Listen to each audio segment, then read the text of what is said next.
the kills to boot. Not too surprising. Maybe today will allow a chance for the teams out in the East to potentially get some points. Maybe change something up, because my word, do they need it. So far we have Korea, Vietnam and Russia leading the way as the top three. It's time for the rest to wake up, Foro. Let's have a little look at that playing path. Let's see where we're heading.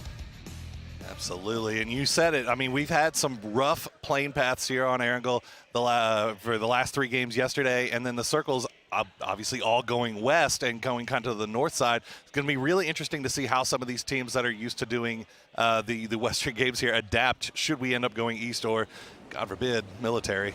Hey, look, I'm more than happy to see a bit of that. I love to see some melee. I like anything kind of out there. We are going to be looking for those early potential clashes. Everything so far looks about right. Don't worry, Australia tends to go northeast of Pachinki, and they did seem to split towards maybe Ruins and towards our Watertown side. And then Finland, the team we all were looking at coming into this, especially from the European region. A superstar studded lineup has fallen a little flat. They, heading over to Pachinki, they desperately need a better result today. Yeah, I mean, as you said, falling a little flat so far, but any team in this lobby at the top of the leaderboard would be dead wrong if they were thinking that this team is out of things at this point. I mean, we still have 10 games left to play. All these European teams that maybe had a little bit of spinning the wheels on the first day, I mean, they're going to be right there at the end of this. And it's going to be a wake-up call. If you're sat out there, you came in from your respective region, and you maybe underestimated some teams or how much they're going to bring. Hold on, we do have a little bit of an early fight, and we do see the perfect circle for Korea. Ladies and gentlemen, I know we're in Seoul, but once again, come on now, who's doing this? I mean, that is a perfect circle for them, and I'm pretty sure. Yeah, let's look at the teams who are in this. We have Canada in there, Australia in there, Russia, a doozy splitting over. China's trying to head out, I think, maybe try and catch a couple more shots there towards the old Brazilian side, just southwest of Yasnaya. Now, again, let's talk about this circle and what that means. Bora, break this down for us. I mean, look, it's a touch farther west maybe than we were seeing yesterday, but only just. At this point, all of these teams should know how they want to rotate into this, how they want to play this, because this is literally the 4th time we're seeing something similar here. I mean, it's going to be interesting to see now where teams, should they decide to go a little bit to the north side of the river and try to come in from a long wrap, or if they want to keep trying to do what they were doing yesterday. That's going to be the question for me, is how do these teams approach their rotations? Because it will not be easy. You look at the main bulk of where the teams are. You have Roshok. That rotation route is just littered with teams, almost unavailable. You go down south, maybe towards that southern road where you see Germany, Argentina, Thailand, maybe Finland if they go slightly further south. It's very, very busy. This is very hard for these teams to make those rotations. That north side swing might seem very viable at this point. Now remember, day 1 has passed, so all of these teams have gone back home, they've watched the VODs, they know what's happening, and honestly, if they've done their homework, they know how these teams will operate when it comes to those western circles, or at least they should. Yeah, I mean, we're already seeing the results of what had to be some VOD review. I mean, we were seeing a lot of teams drop Military Island yesterday, and this plane favoring that, but obviously Military Island empty, so other teams finding spots on the mainland to loot to try to reduce the time that they have to spend in transition. Jumping on board here with Vietnam, let's see where they go. They've actually probably got one of the better approaches, at least for now, towards the circle here. Not sure if they can truly center up too easily, but they are starting out in the north, which does mean there's no one else really around that sort of area. No one's going to be up by Zaki, no one's in the north of George, so they have a nice little approach if they want it. They can take their time, and they probably are well and truly aware of this. Now, I am glad to see Team UK down in the southeast by Melter Power. That was their original planned drop, if I'm not mistaken. That's where they wanted to go. They did switch things up, maybe trying to be a little bit more, I guess, reactive. But this is good. Maybe give them some stability because they desperately need it after a very, very poor day 1. Yeah, absolutely. I mean, the trouble that they were having yesterday, at least on Erangel, was their transition paths from Mill to Power. They were having, they kept finding teams and running into teams, and it seems like they ran into the Australians quite a bit as well. I mean, as you said, Vietnam, you know, they've got the time here. They're going to take their time looting up because they had to drop early, find vehicles, make their way up to Severny. Meanwhile, UK, they dropped right on Mill to Power. I'm kind of surprised that we haven't seen them already hopping into those vehicles and starting to make their way through. So maybe taking a little bit of time here. They might have to just commit towards edge game, considering they know how busy it is from about I guess if you want to say Rostock down to that south coast. A lot of those teams have already centralized though. You look at the likes of Finland, they've headed over. I think Vietnam's already truly on towards Everest. Yeah, they're heading up towards it now. Finland going to hear those vehicles. They do have the SKS. They've got a few SKSs and SLR as well. They can potentially maybe catch a little bit of damage, maybe get a little bit of flak down, and actually a fair bit of damage coming through. A little bit of attack there. Going to be able to surely make it to cover. They shouldn't be in too much bother here at this point for the Thai side. They should be able to kind of play it calm, get a bit of cover. They should be safe. Well, it's still good news coming out for Finland now. They're already in a good spot, 4 up. They've managed to survive the early game rotations, which has been kind of a point of problems for them earlier so far. So now we see Canada just off to the west of them as we check in with Japan, trying to make their way in from the east side as well. Heading their way through. They do have as they're coming in somewhat later than the other teams who did, I guess, evacuate this area, they do at least have a decent avenue of approach. They shouldn't have too much bother unless they try and go hyper central.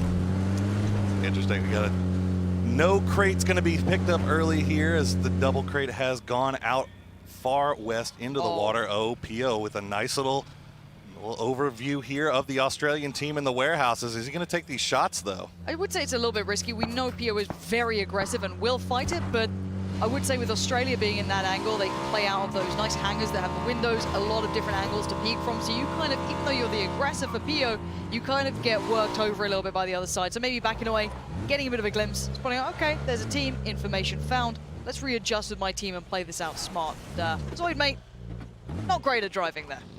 He's got it. It's parked. It's fine. It's fine. We check in with China finding their way over to Cube. Maybe seeing if they can get a little cheeky pick off here if anybody's trying to make a transition in late. But right now they're just kind of holding down north of the river just in case this circle decides to cut hard north. They'll have a nice control over this bridge.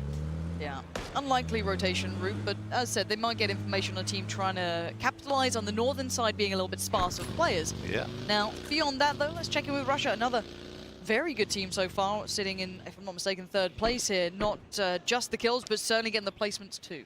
Yeah, 3rd place right now for Russia, but yeah, as you said, it's been all placement almost, as they only have 18 kills. Meanwhile, PO, as we know, by himself has 18 kills. So looking to see if the Russians can pick it up just a little bit. We're going to take some shots at the Argentina team. It's going to be taking a spot there on the radio tower. We saw them play this this position yesterday to not very good effect. Oh no! You don't love to see that. I've been waiting. I knew it was going to come eventually. But hopefully the boys. Is anyone around there? Oh, actually, no, Germany's not that far. Hold on. Yeah, if Germany see this, they will happily take that. That's a lot of points riding in one car. Now, Uber did succeed with his kill. That's a good little pickup for him if he actually gets the points off the back, which I think he will. No one else close by. Nice trade. Right back in. Ooh. Uber gets completely muted. Down you go, knocked. Sit down. That's the power of those sniper rifles. You get the angle. Look at that angle they're working from. A big old shot coming in. Instant response from Senya, though. And the Russian side try and maintain the threat that was building here. Looks like they should be able to get that res, but Silzen's going to get polished off by Senya as well. So now Argentina, once again, down to 2 players. They're playing this radio tower spot, which is, you know, out in the middle of the open. They're going to it very, very early, but it doesn't look like they have much idea of what to do once they're there. No, they did. They aren't going to get the revive. They should be fine. They've gained more than they've lost, putting it that way. They should be perfectly okay. We do see Vietnam utilizing that northern side, heading through northern Georgia, making their way towards the south side here, working their way through the compounds. It's actually pretty available. They do get spotted. They will be seen, but it's not a bad shout considering where this is likely to go. It will move away from water eventually. Oh. In we go, and it still has the vast majority of Georgia Pole in this. It about caps off, I guess, north of, I don't want to say Quarry, but that god-tier compound north of Quarry, the road that runs around it, that's about the southern cap. We will start seeing teams fighting for Everest because it's always, it seems so likely to end up there.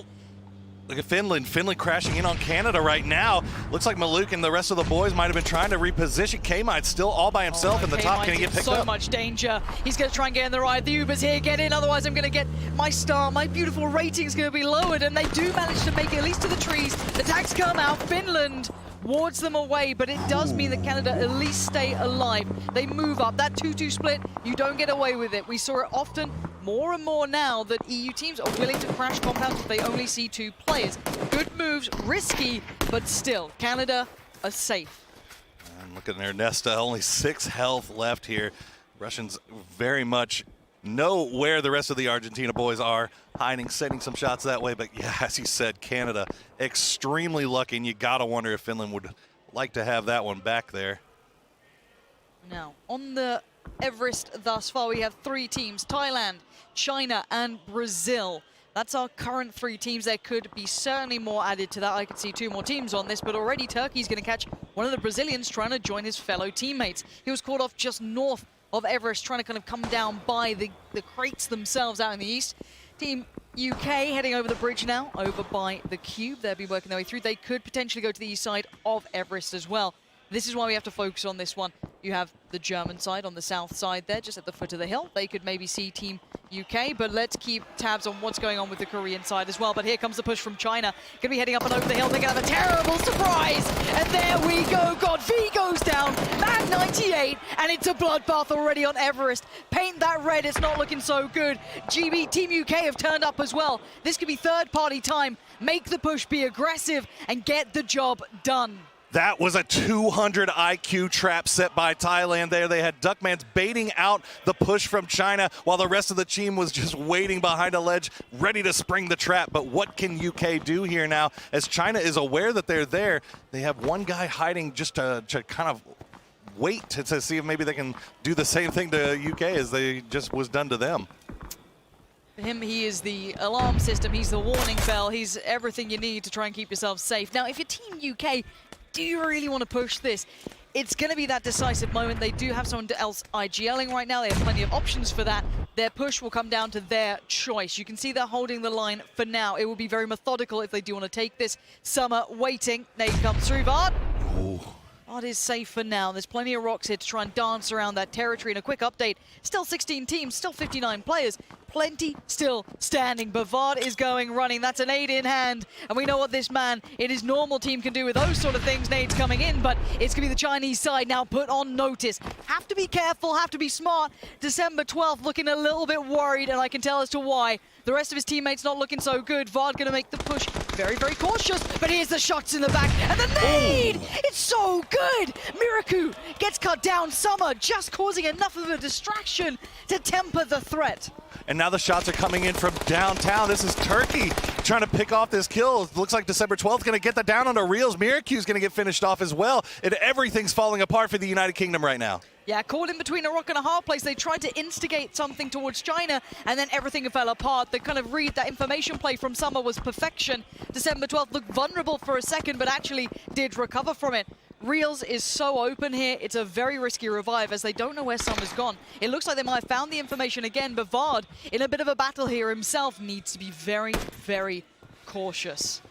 They are all, as you said, worried that's going to be December 12th going down. Good 1v1 there by Vard. Summer's still alive, but you can see the shot still coming in from the Turkish squad.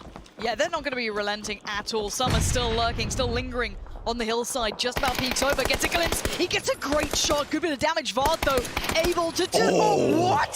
Summer! My word, that is perfection, and it might be more. Michael's in danger. Hits the deck, tries to stay alive. We're spinning around, and at the meantime, Japan's just gone down. And that is excellent play from Summer. He ended the first hit, and then he capitalized on the rest. Team UK out in 15th. Summer just styled on the UK team there as we go and check in on Finland. They're trying to push onto Germany. They got the down. Mixie's going to get down in flush, though. Brexco protecting his down player in Udiome Fire. Brexco going to be keeping tabs on this one. He does have a nice little angle to play off, but a dangerous one. So many threats on this hillside. You're seeing as to why Thailand's preparing. They are looking like they want to get in. Kate with a spray, and he gets it. Job done. Gemty goes down. And it looks like Finland, again, left out in the cold. No saunas available, no way out of this one. They are struggling for a way into this Nations Cup. Is trying to struggle into this circle at the moment as well, as we see Tanawat has the boys from Germany in view. It's not going to land right off the bat, but he has got all day long to line these shots up. We have potentially 4 or 5 teams all in this specific area, the southeast side of the circle, just towards the west of Everest. You have Germany up there, Thailand up there, the remainders of China, Brazil. You have Argentina not too far away, and there we go. We're finally starting to see these kills come in. That's Chris getting punished by Samti. Some of the best out in PEL battling here, and sadly for Germany, rock and a hard play situation again. You can't go up the hill, you can't go down. You have to try and fight your way forward. I see what Chris was trying to do there, trying to get a nice little flanking spot on to Team Finland. Unfortunately, he does get picked off, and that's a really good heads-up play from Finland. So that's what we like to see from these guys. Unfortunately, the kill is going to get stolen by Tanawat from Thailand. So these guys just overseeing the entirety of this fight right now. Yeah, now with the new circle coming in soon, we'll see who gets left out. It looks like all those teams on Everest might get pushed, but it will move away from water. So let's have a look. Korea in such a good position in this 2-2 split, and there it goes. It's all Korea's. Perfect positioning, and all of Everest need to be careful to not freeze out in the cold here, because they have so much room to move to, but only so many teams can do it. You have Brazil, who have the best shot, I guess, because they're the lowest down. USA on the move. We have every team now folding forward. This is Thailand trying to move in towards Germany, who are already in tatters, already in pieces. Oh, the trade comes in. Tixu from afar, but Germany still suffering casualties. Thailand fall back over towards the cover. Brexco, down he goes. He does not want any more action right now as Thailand. And Duckmans, the man himself, the danger man for the side, is trying to get into this battle. Minoru going to get that res onto Tanawat. You can see Shippy S still down as well. Russia's crashing in towards Argentina as well. It looks like they may get caught up in this. Finland's going to turn around, and Kemba's in danger. As is Senya. Boom, he's there, and it's not looking good for the Russian side. Senya stays alive and might just save his team for now. Argentina, just like that, gets wiped, but look at Finland. They're coming in. They saw the blood in the water. They're going to come in and try to see if they can finish this off. Death from above. He appears and he brings the absolute hammer down on them. Big play from Finland. They want those kills. They want to prove why everyone looked at them as the team to come into this and actually deliver a performance. And they have a nice free reign to get into this circle now, as we still wait to see if Brexco can make anything happen here against Thailand. Well, he's been spotted now, and it looks like they want to move in on this, and he's gone down. Germany out in 12th. Another poor performance from most of the Western teams here. It's not looking so good. We'll see what Finland can do. We'll see if the USA can find something to speak of the name, and there they come.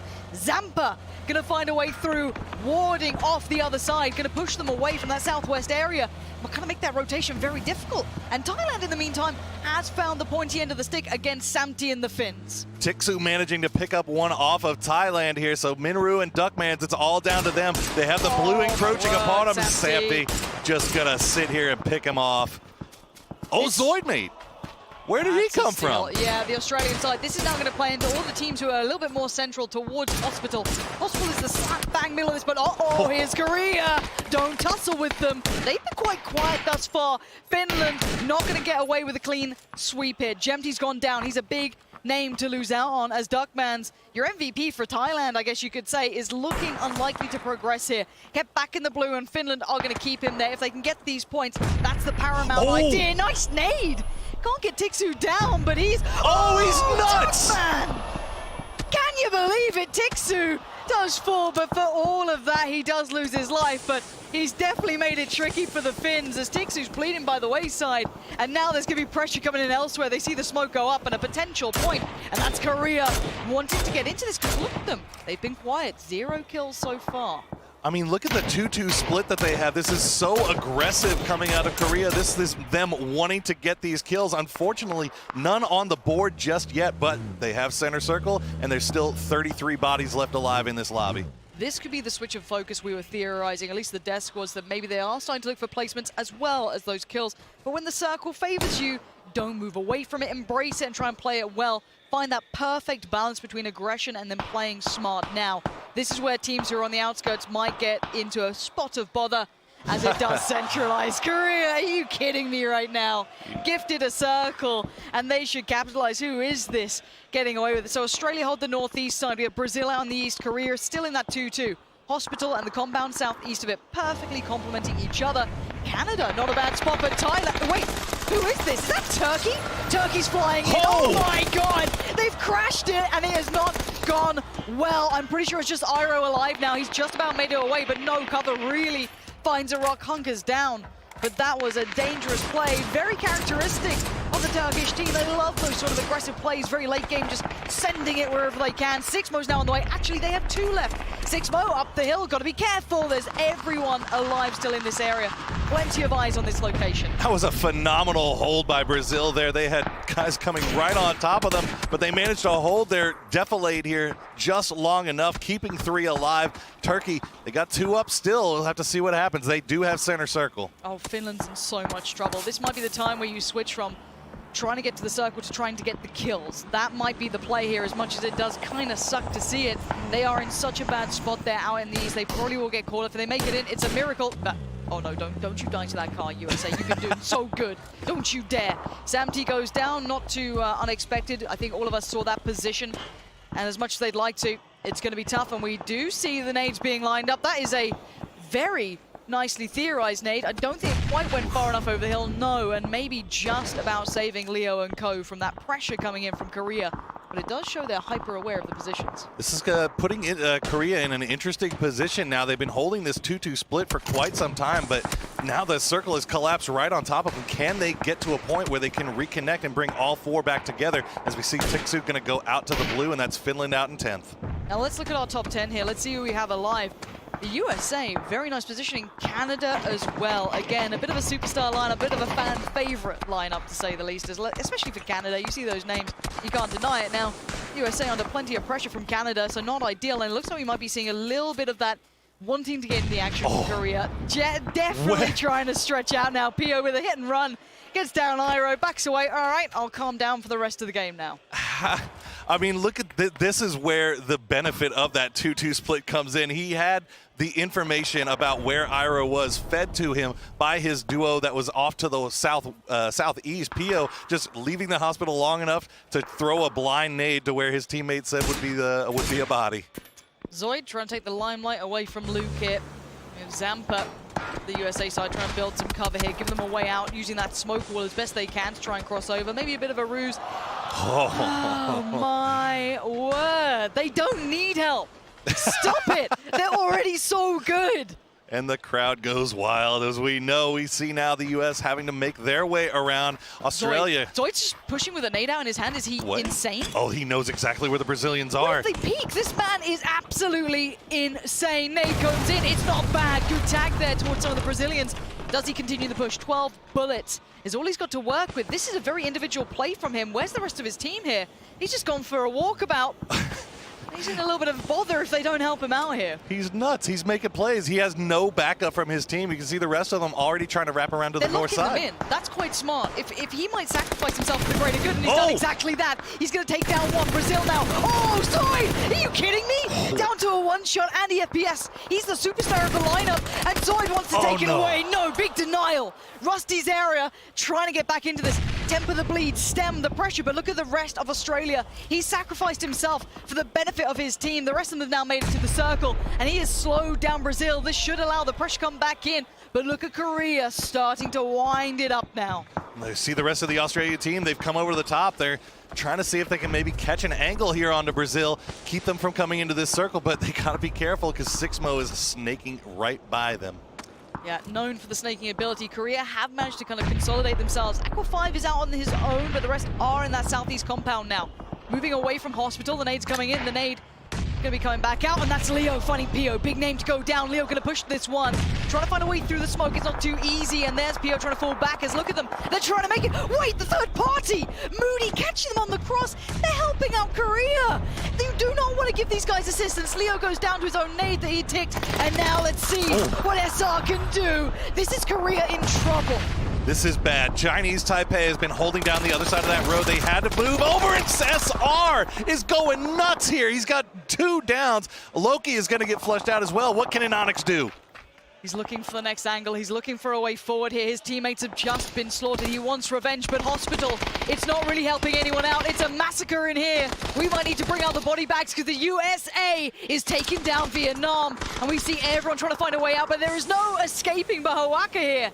Ionics desperately trying to hold that angle, hold the line, but he knows he's part of the last standing hope for Korea in this game, and that would be a huge upset here. You also have the rogue wolf of summer from China still alive as Luke is going to get the down on the Rusty Zero. What can Brazil do? They've got 2 alive here. They're trying to come down the lower side here, try to get a flank. Luke, you like the limelight, and I don't blame you. The guy's an animal. He needs to absolutely go up right now, and he can't do it. Put down, and Australia down in 9th. And we see Hospital taking the crown so far. Canada on the outskirts. We have Vietnam, USA, and China all taking over Hospital area. Korea are not inside this one. Aqua 5 and Ionics still alive, but not in the best positions anymore. Nonic's going to try to get into this vehicle, see if he can make some kind of move over to his teammate in Aqua 5. Looks like SR going to try to take a few shots at him, but nothing going to find its home. Canada in a great spot right now. They're not part of this nonsense going on at Hospital, but they have great oversight of everything coming out of it. Brazil just heard this car pulling up. I'm almost certain. Sixmo could third-party all of this and just be that real nuisance, but we know that Sixmo can play very passive. This guy is known for his snaking ability. If you watch PEL, a lot of the Turkish team, they can be, high tempo or super passive. Now Canada controlling the east, but they want the south as well. Nice idea. They maybe want this hillside, be able to lock those players in towards the Hospital. And we have close quarter combat. We don't often see this. Beautiful building to fight over. Zampa got to be careful to not go walking too far in towards the enemy. They're going to hit all of those steps. And it looks like Moody might have caught a glimpse. He might be seeing, I don't know if he saw maybe a smoke or something showing, but he's keeping eyes on that southeast corner, maybe realizing Korea were there at one point, but they've already moved. Yeah, they're going to see if they can try to pick up SR here. They know that they have a good idea that somebody's hiding out over there.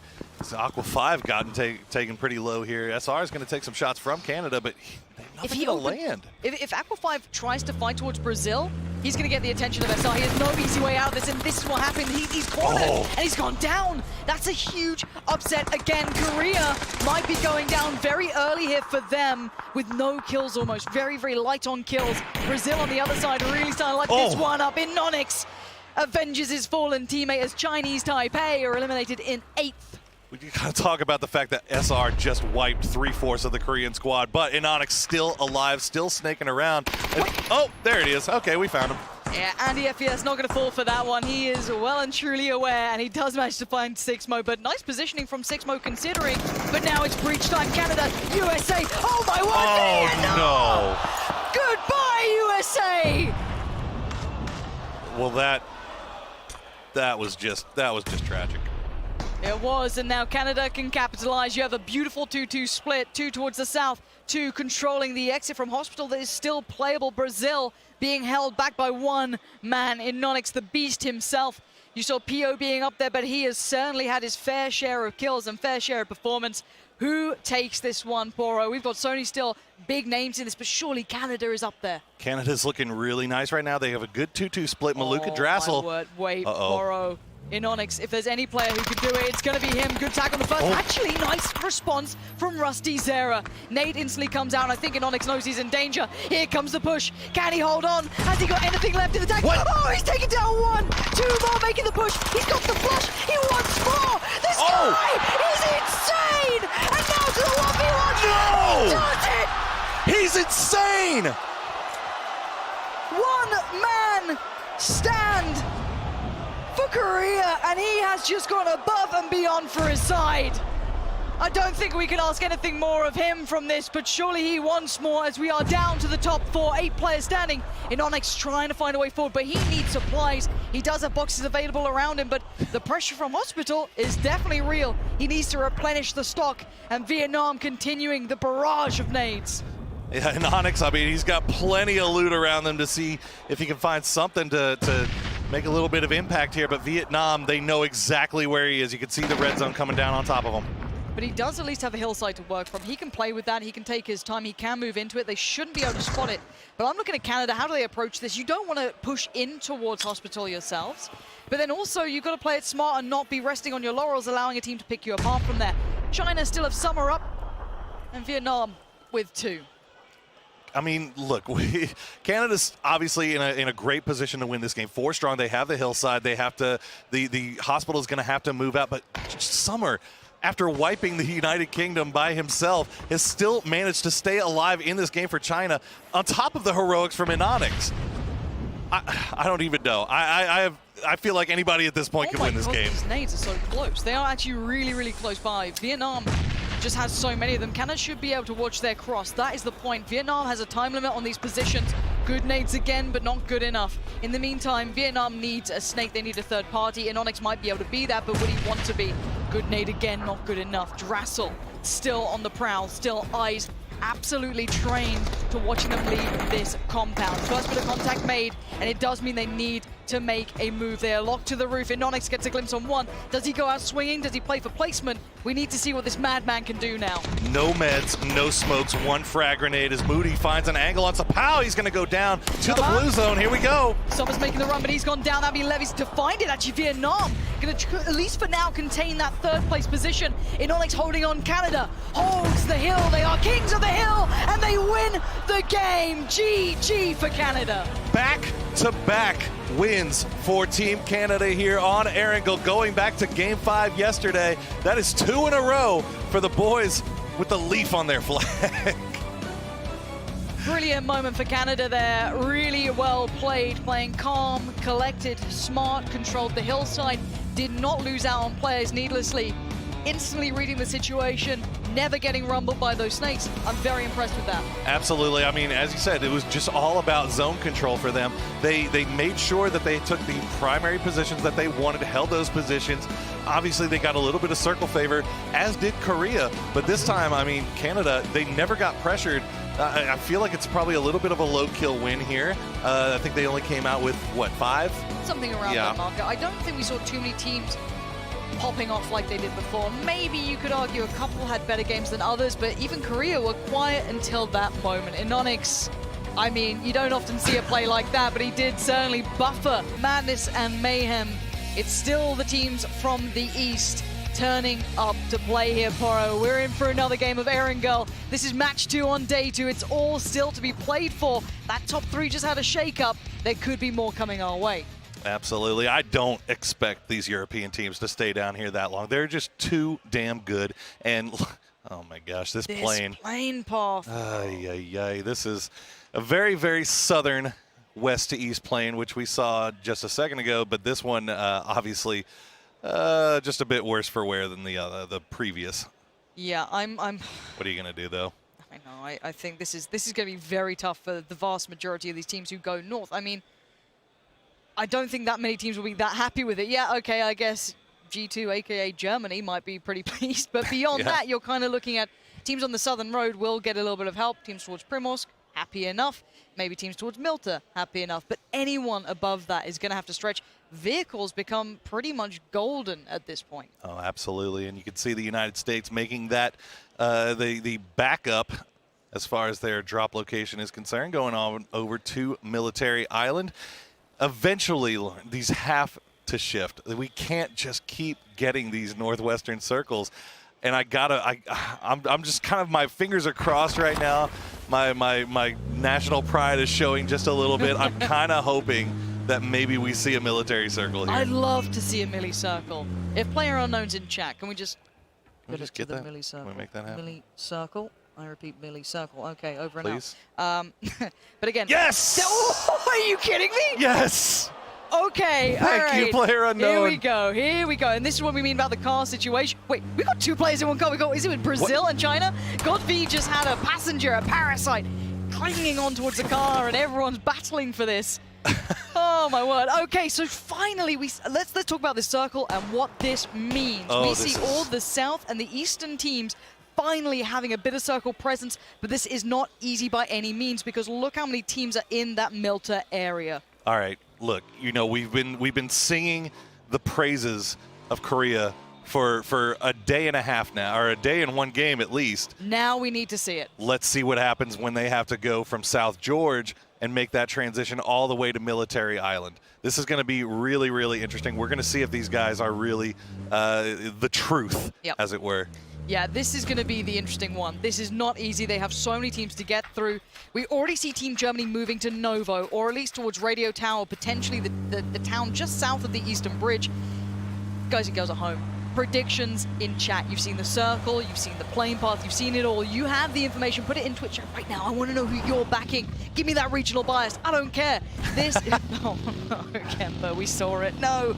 Anyway, this is the game. Give me your predictions right now. Who's looking good? Obviously, I think that little bias coming in. Well, look, I mean, obviously the United States feeling great having that military circle. They are a little split up right now. Thailand already making that transition, 4 to a boat, making their way over to that North Shore. Germany, though, has already made their way over, and they're taking over that radio tower early. I am really, I think they're looking really, really good here. Set up nicely for the rest of this game. That was an interesting looking boat there. We'll move on. Quick rotations. Who is this? Is this Team Liquid?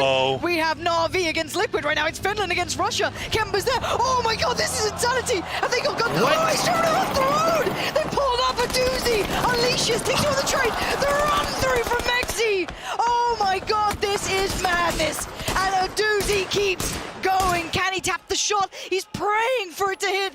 But Finland have made it past. But look at what they've lost in the meantime. I mean, they tried to make something happen there. They had the roadblock, the portable roadblock that just came out. Unfortunately, Russia just crashing right through, and just heads up play coming in from a doozy.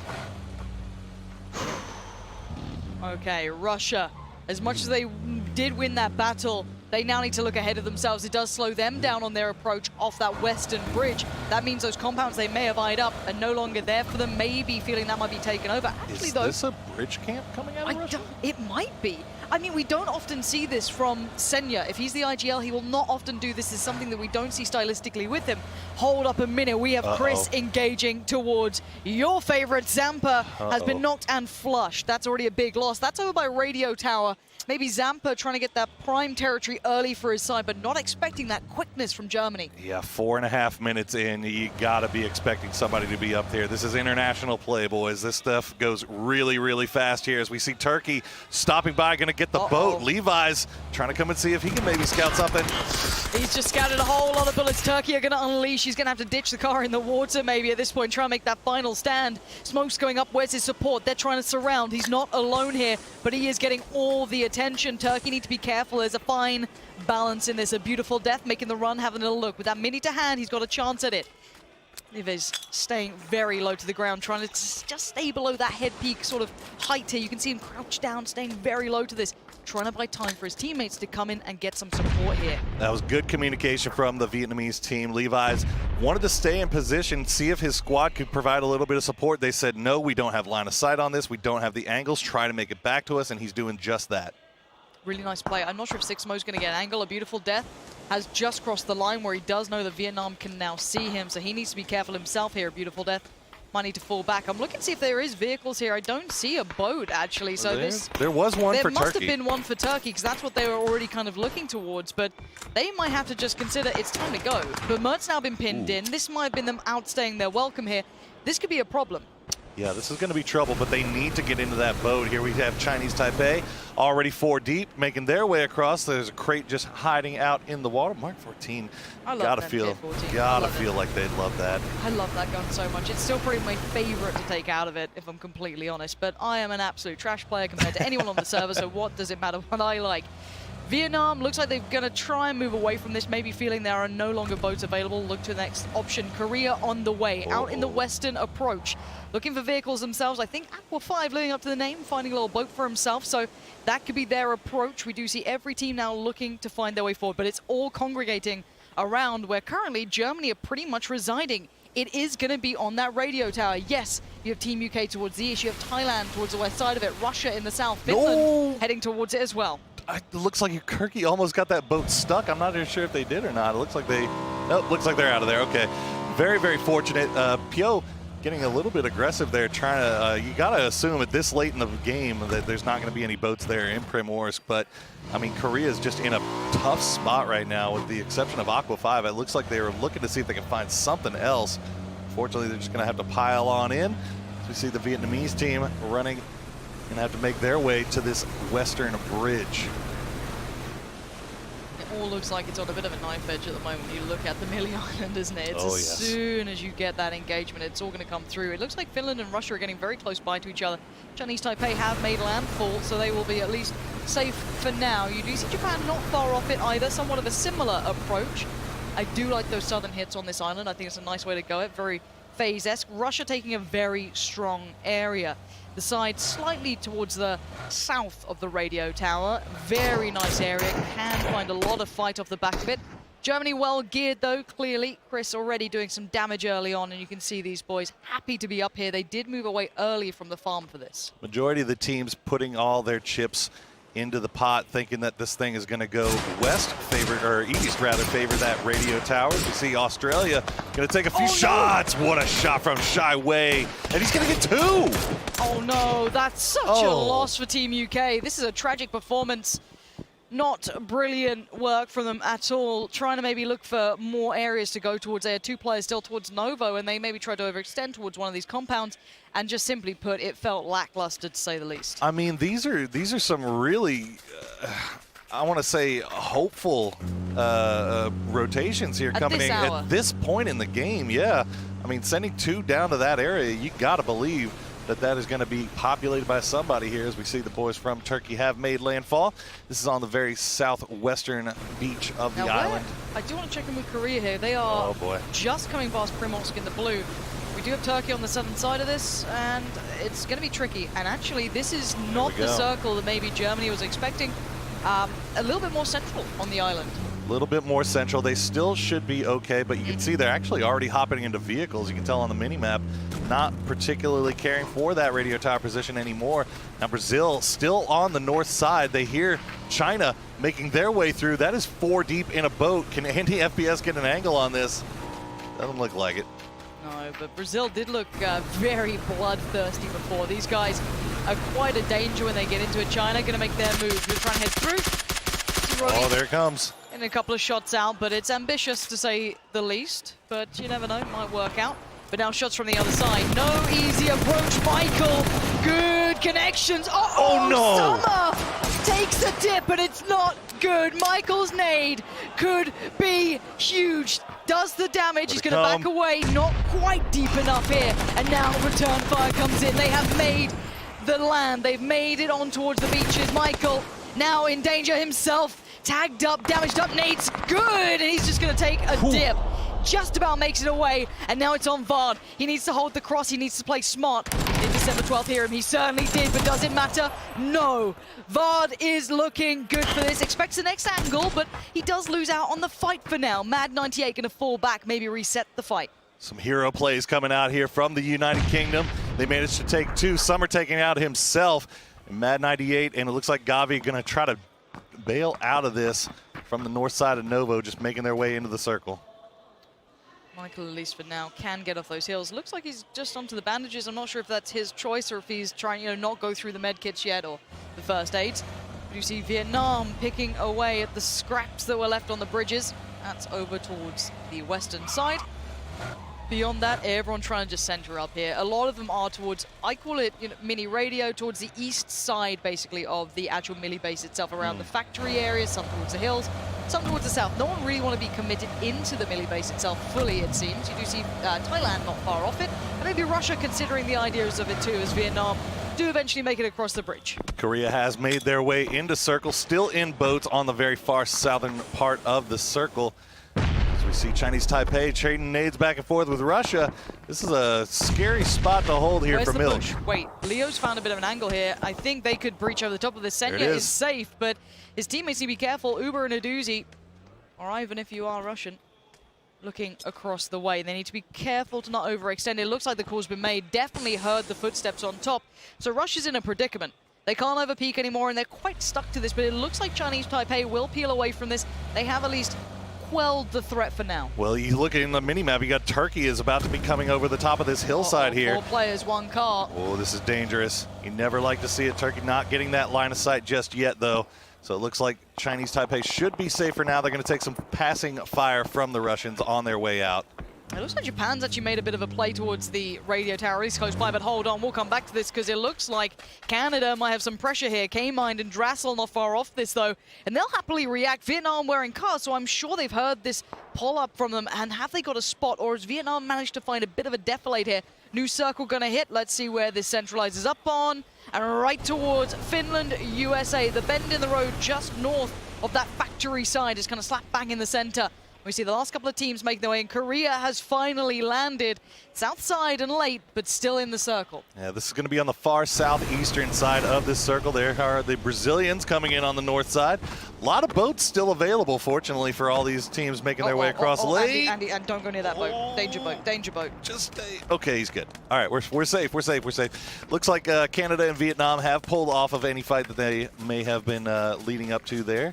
As we see, they are making their transition into the hillside. But we have to look towards Canada now, going quite close towards Australia, because Australia are set up on this, and it looks like Canada might be getting engaged one early. I'm surprised they kind of actually unleashed this quick. Good tags coming in, and actually a lot of danger now for Canada. They could be on alert, red alert. The alarm bells ring. Canada hit the floor, but look at Zoidmate, look at Vasily, instantly looking for a new angle. Going to try and find a new way to punish the boys. You see Drassel trying to maybe find a bit of leverage, but he's not got any to be found. Chris has been confirmed in the meantime, as Zoid has gone on the low ground, trying to find another angle, but the smokes instantly go up. Nice play from Canada, building a bit of a bridge to get themselves into a safer position. Use the kind of deeper side of this hill. Good nades coming back through, trying to keep Australia at bay. Moody trying to maybe lead the way with Drassel here towards the high ground to find an approach.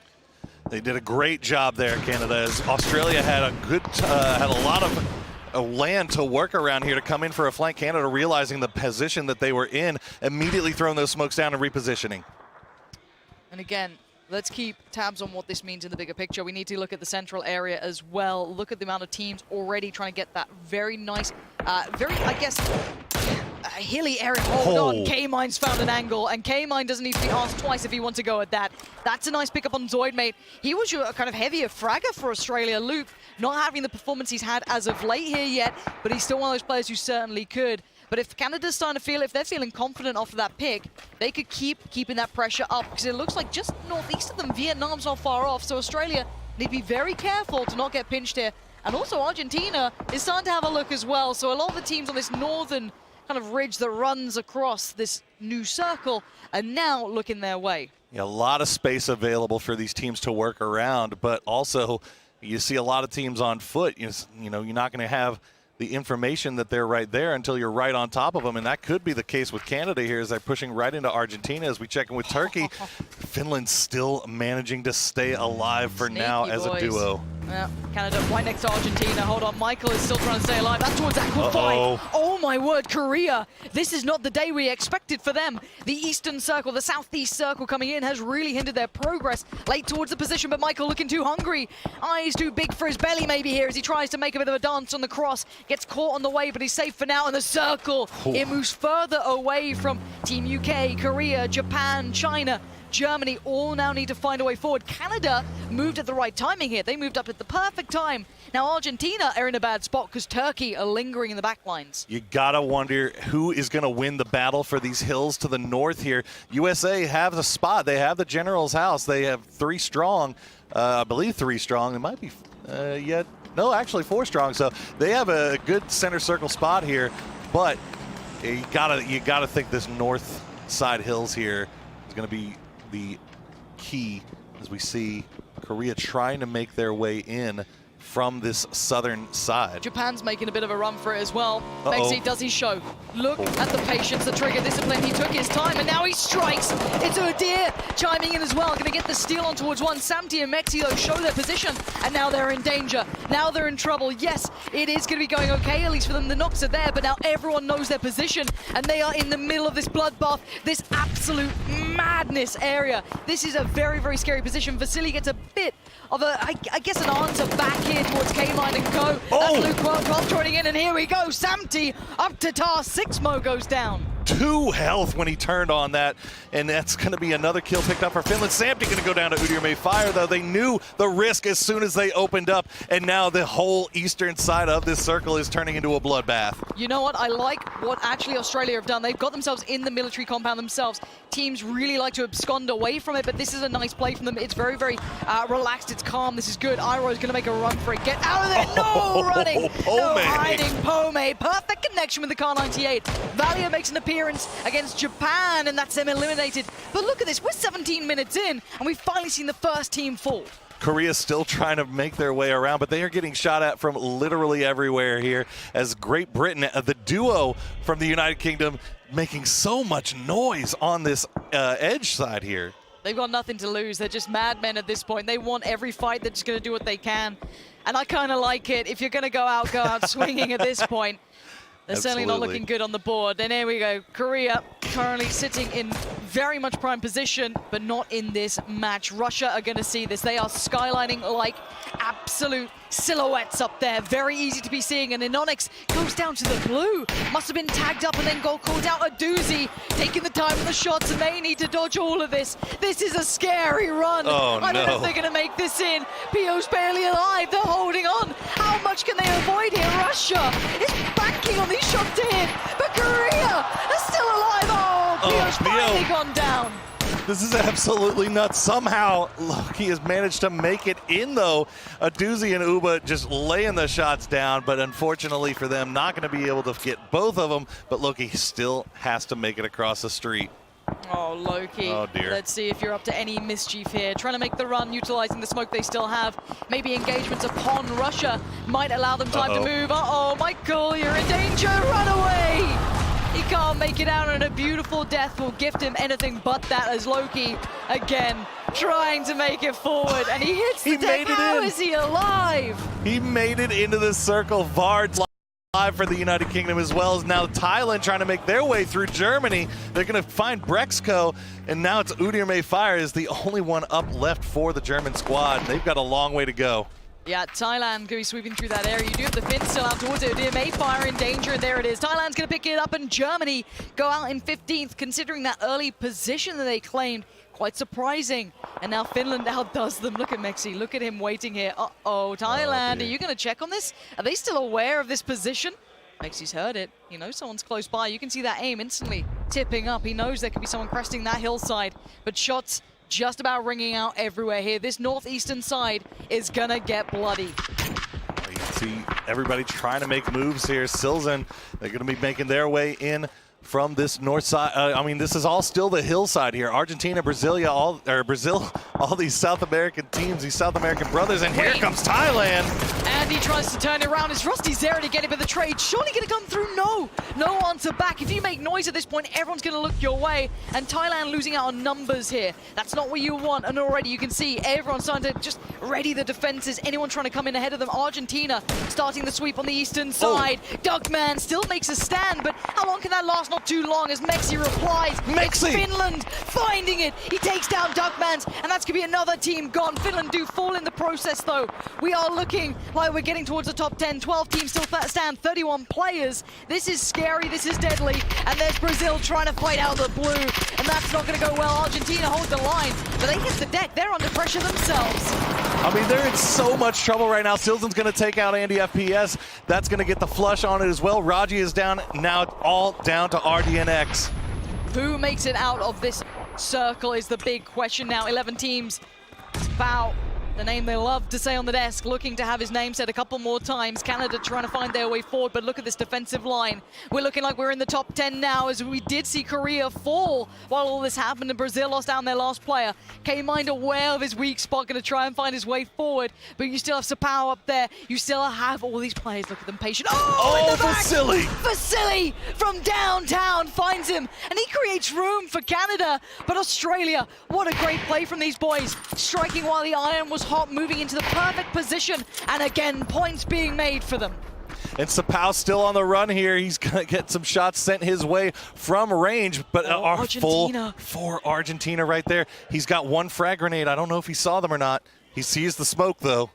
If he peeks that ridge, he's got maybe 2-3 kills there. They have no idea, but how much can he do from that? Sapao has to be perfect in this play, and I don't think he wants to give away the game. Canada are on his heels, and it's moved south again. All these teams do now need to move. USA, Argentina, Vietnam, Thailand, and Canada all have to find their approach, and Australia, but they have a very close way to go. Zapao!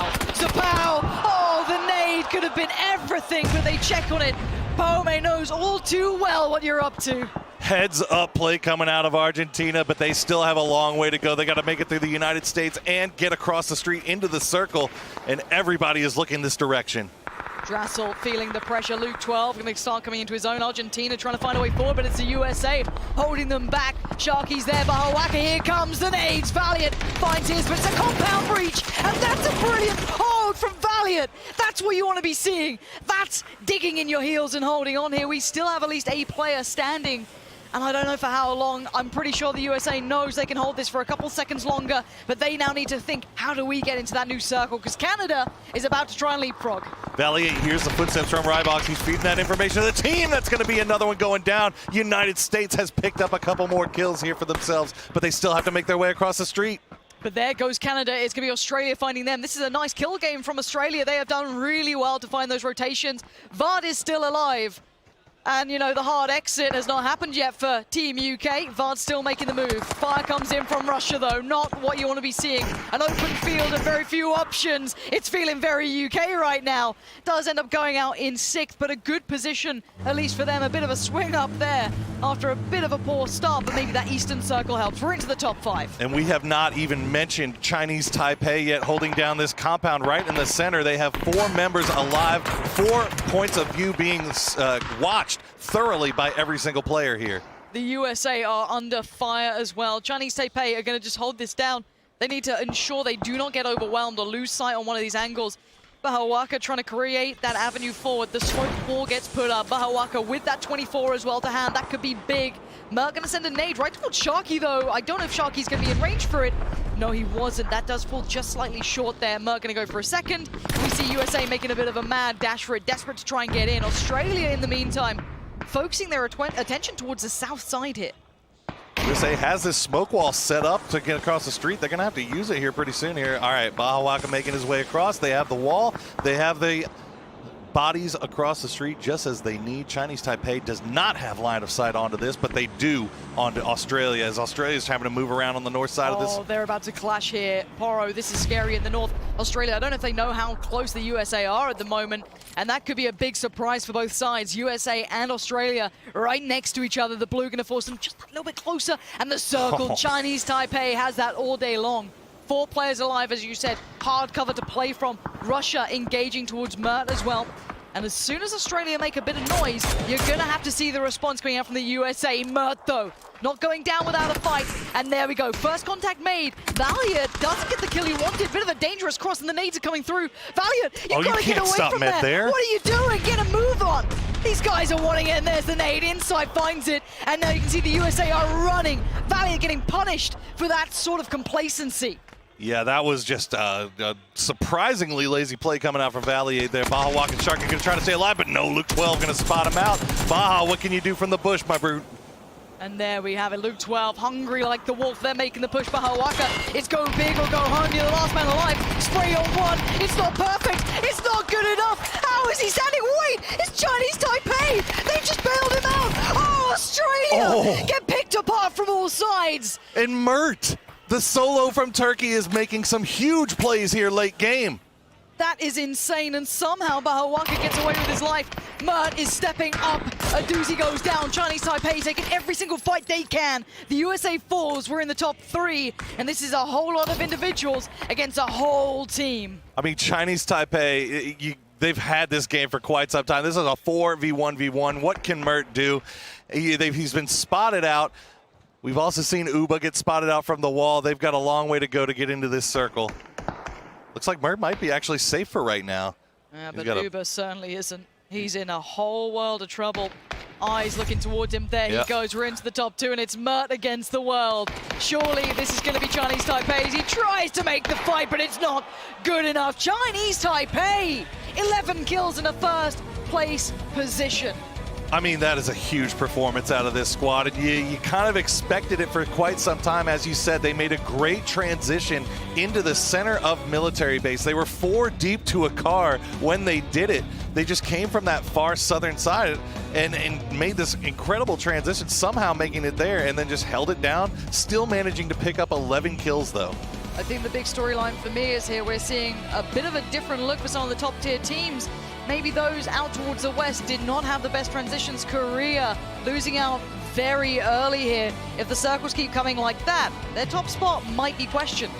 Yeah, absolutely. I mean, we're starting to see a few cracks in the armor a little bit. You know, we talk all the time about how great these guys are doing, but it's another thing completely to do it throughout the entirety of a tournament. And right now, North America's starting to look like they're turning up a little bit, and the European teams, they're starting to look a little bit scarier as well. They certainly are, with Vietnam going out in 10th, Korea, I think, in around 12th. It certainly does mean this leaderboard will get closer. Teams starting to maybe find consistency, but it's all still yet to be seen. That's enough from us.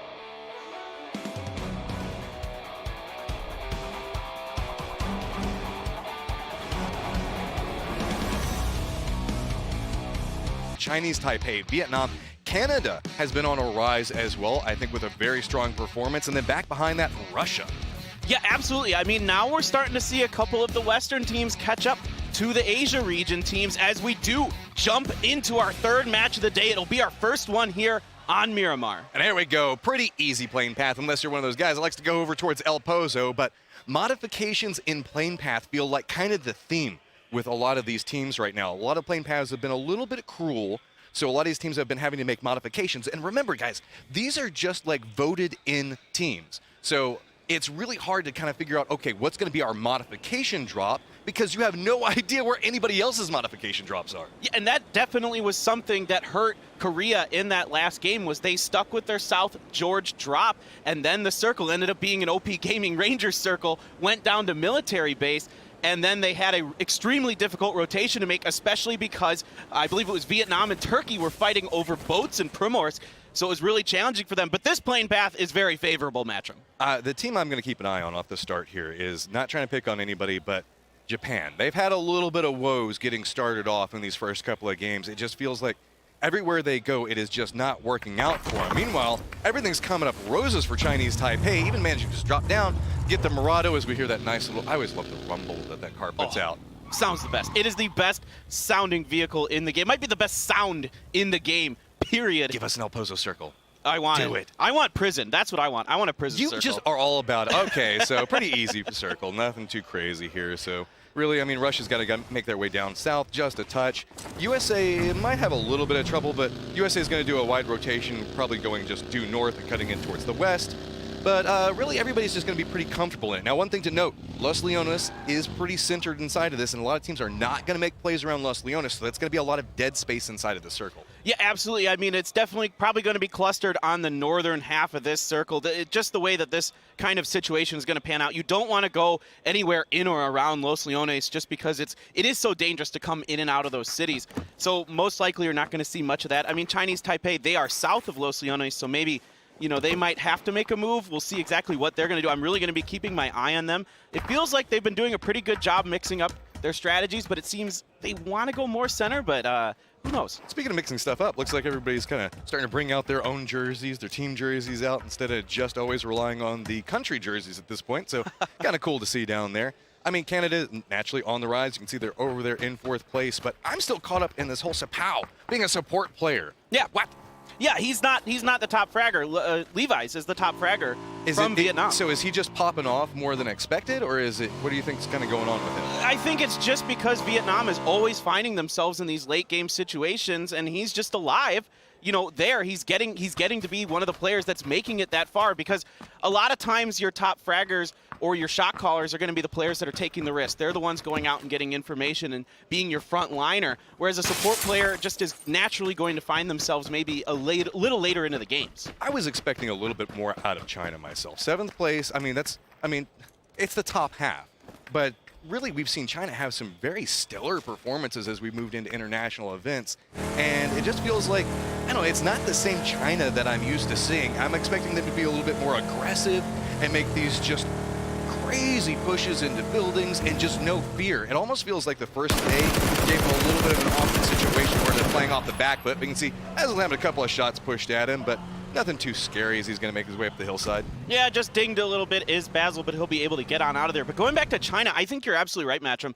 They need to be more aggressive. I want to see the China that we used to see. Just push fights, third party everything, find kills any way they can. Now they did have a good game here on Miramar yesterday in the second game when they got second place. So maybe this is a map they feel a little bit more comfortable with. I know the Korean teams really like Miramar and they play really well on it, especially because they've got two of the top snipers in the region. So I think that's going to benefit teams, that have good snipers here. Team USA is a team that I was kind of, let's be honest, I'm from North America. I had high hopes. That's kind of the thing you always have for your region. Canada's doing quite well, but USA is just very quiet right now. And given some of the synergies that we see inside this team, it's not quite as natural as we're seeing for some of the other countries. A little bit more split coming inside of it, but I say that as we now make the switch over to Germany. I know a couple of our EU casters aren't too terribly pleased with their performance right now. It's no UK, but Germany's is having a little bit of troubles as well. Yeah, it's been a struggle here for the US and Germany. And I think especially Germany, it's quite surprising because they're a team that has a lot of experience together. Coming into this, that was a big talking point. Teams that have played together, who has played with who in their regions. Sometimes they've changed teams, as phase to phase goes on. But now Germany, this is a team that has played together pretty much a long time, and it hasn't really gone well for them at all. Couple of shots now coming out across this. Nothing too terribly crazy, as you can see. We just have Vietnam just kind of post up, trying to see if they can catch anybody in these rotation points. Again, a lot of wide open spots. And I got to say, I was expecting more teams to kind of abandon Los Leones entirely. A lot of teams are still playing around those edges. Naturally, just to the north of Los Leones is a great territory position if you want good sight lines and you want to just be able to see for a long distance and catch people in rotation. That's why we're starting to see a lot of these teams post up here. Like we can see Korea's off in this spot. Canada's just over the north of it. Vietnam's also post up in this position. Meanwhile, back down towards the south is where Canada is at. And oh my God, taking that bus up a hillside, it hurts my soul. It just moves so slowly. Oh, Minoru, there's just no torque in those wheels on that van. Go! Zoid is trying to get it. The SKS shots are coming through, but that thing is tanky and it's hard to get those bullets to come through. All right, he manages to make it over that hillside. Just barely. That's got to be the most nerve-wracking last 5 feet to go up that hill. It's just like, come on. You could get out and push this thing faster than it goes up hills. And that's when the window is going to be turning up, giving the angle to the opponent to try to shoot through there too. So Minoru is able to get through here for Thailand, trying to group up with the rest of his team. Oh no. Come on, man. But he ran into okay, somebody told me what that plant was and now I can't remember. It's not a cactus, some other kind of plant. Now I don't remember. I believe it's a yucca plant. Sure. I believe you could have told me anything there, and I would have believed it, Matcham. We're on cast right now, so I won't say any of the jokes that I was going to make there. All right, so we can see that Korea's got themselves a nice high ground position, surveying what's going on. But really, a lot of teams have already positioned up. Nobody's going to be pathing through this spot. Looks like a lot of teams that are still outside the circle are probably going to be moving back down towards the south or the north. No surprise there. Everybody here is very, very comfortable and knows how to handle these types of rotations. What expected. I say that as Brazil just gets dropped. All right, Depp, there's a little bit of life coming in from the Japanese. You can see off to the side, they're going some shots. Gonna take down Rogi as well. That's already 2 down. RDNX taking a little bit of damage. Depp with a nice reposition. Positioning around the backside of it. This should be easy peasy. Lines up, gets one of them, and there we go. Brazil is out. Japan, that's a full squad wipe. And that's what Japan needed. Depp, their best player, with a huge play, and you can maybe hear the Japanese casters next to us getting very hyped. That was a much-needed moment for them. It had been a rough start for today, and they get 4 big kills, and they won't lose anyone. Turn back around and look back down at our Japanese casters below us. Huge smiles on their faces. That was definitely the motivation. It's always nice whenever you're not having the best performance. You get that squad wipe, now you're starting to feel more comfortable taking these fights, because that's always what happens. You move down towards the bottom part of the leaderboard, and suddenly you just start playing so afraid. You're afraid to take any fights at any given moment.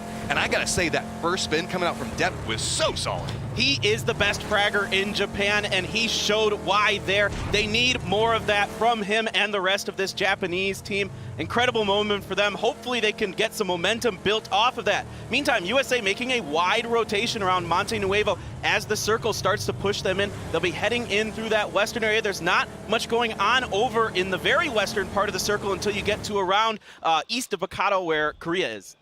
All right, so here we go. We've got UK looking back over towards Germany. seeing if they've got anything going on. Naturally saw USA doing that rotation back over towards the west, so they'll be making their way into the circle here in just a little while. Meanwhile, UK still looks like they're just kind of surveying things out, grabbing a motorcycle, making rotations.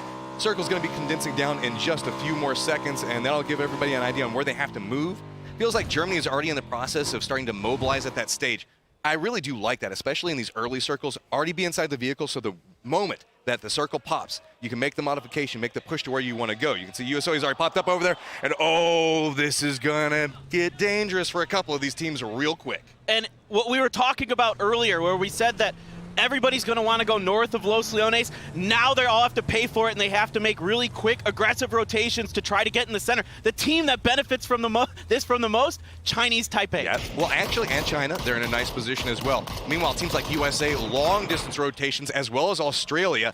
Korea, Aqua's taking some long-range shots back over towards them. I mean, again, it's that confidence coming in from Korea, and their fragging power on this team is just absolutely absurd. They'll shoot at anything. And they're so confident. And they'll hit it. That's the whole thing. They're shoot so at anything. confident. They're so confident in their sniping, especially in Onyx and Pio, who I talked to the Korean players a little bit yesterday.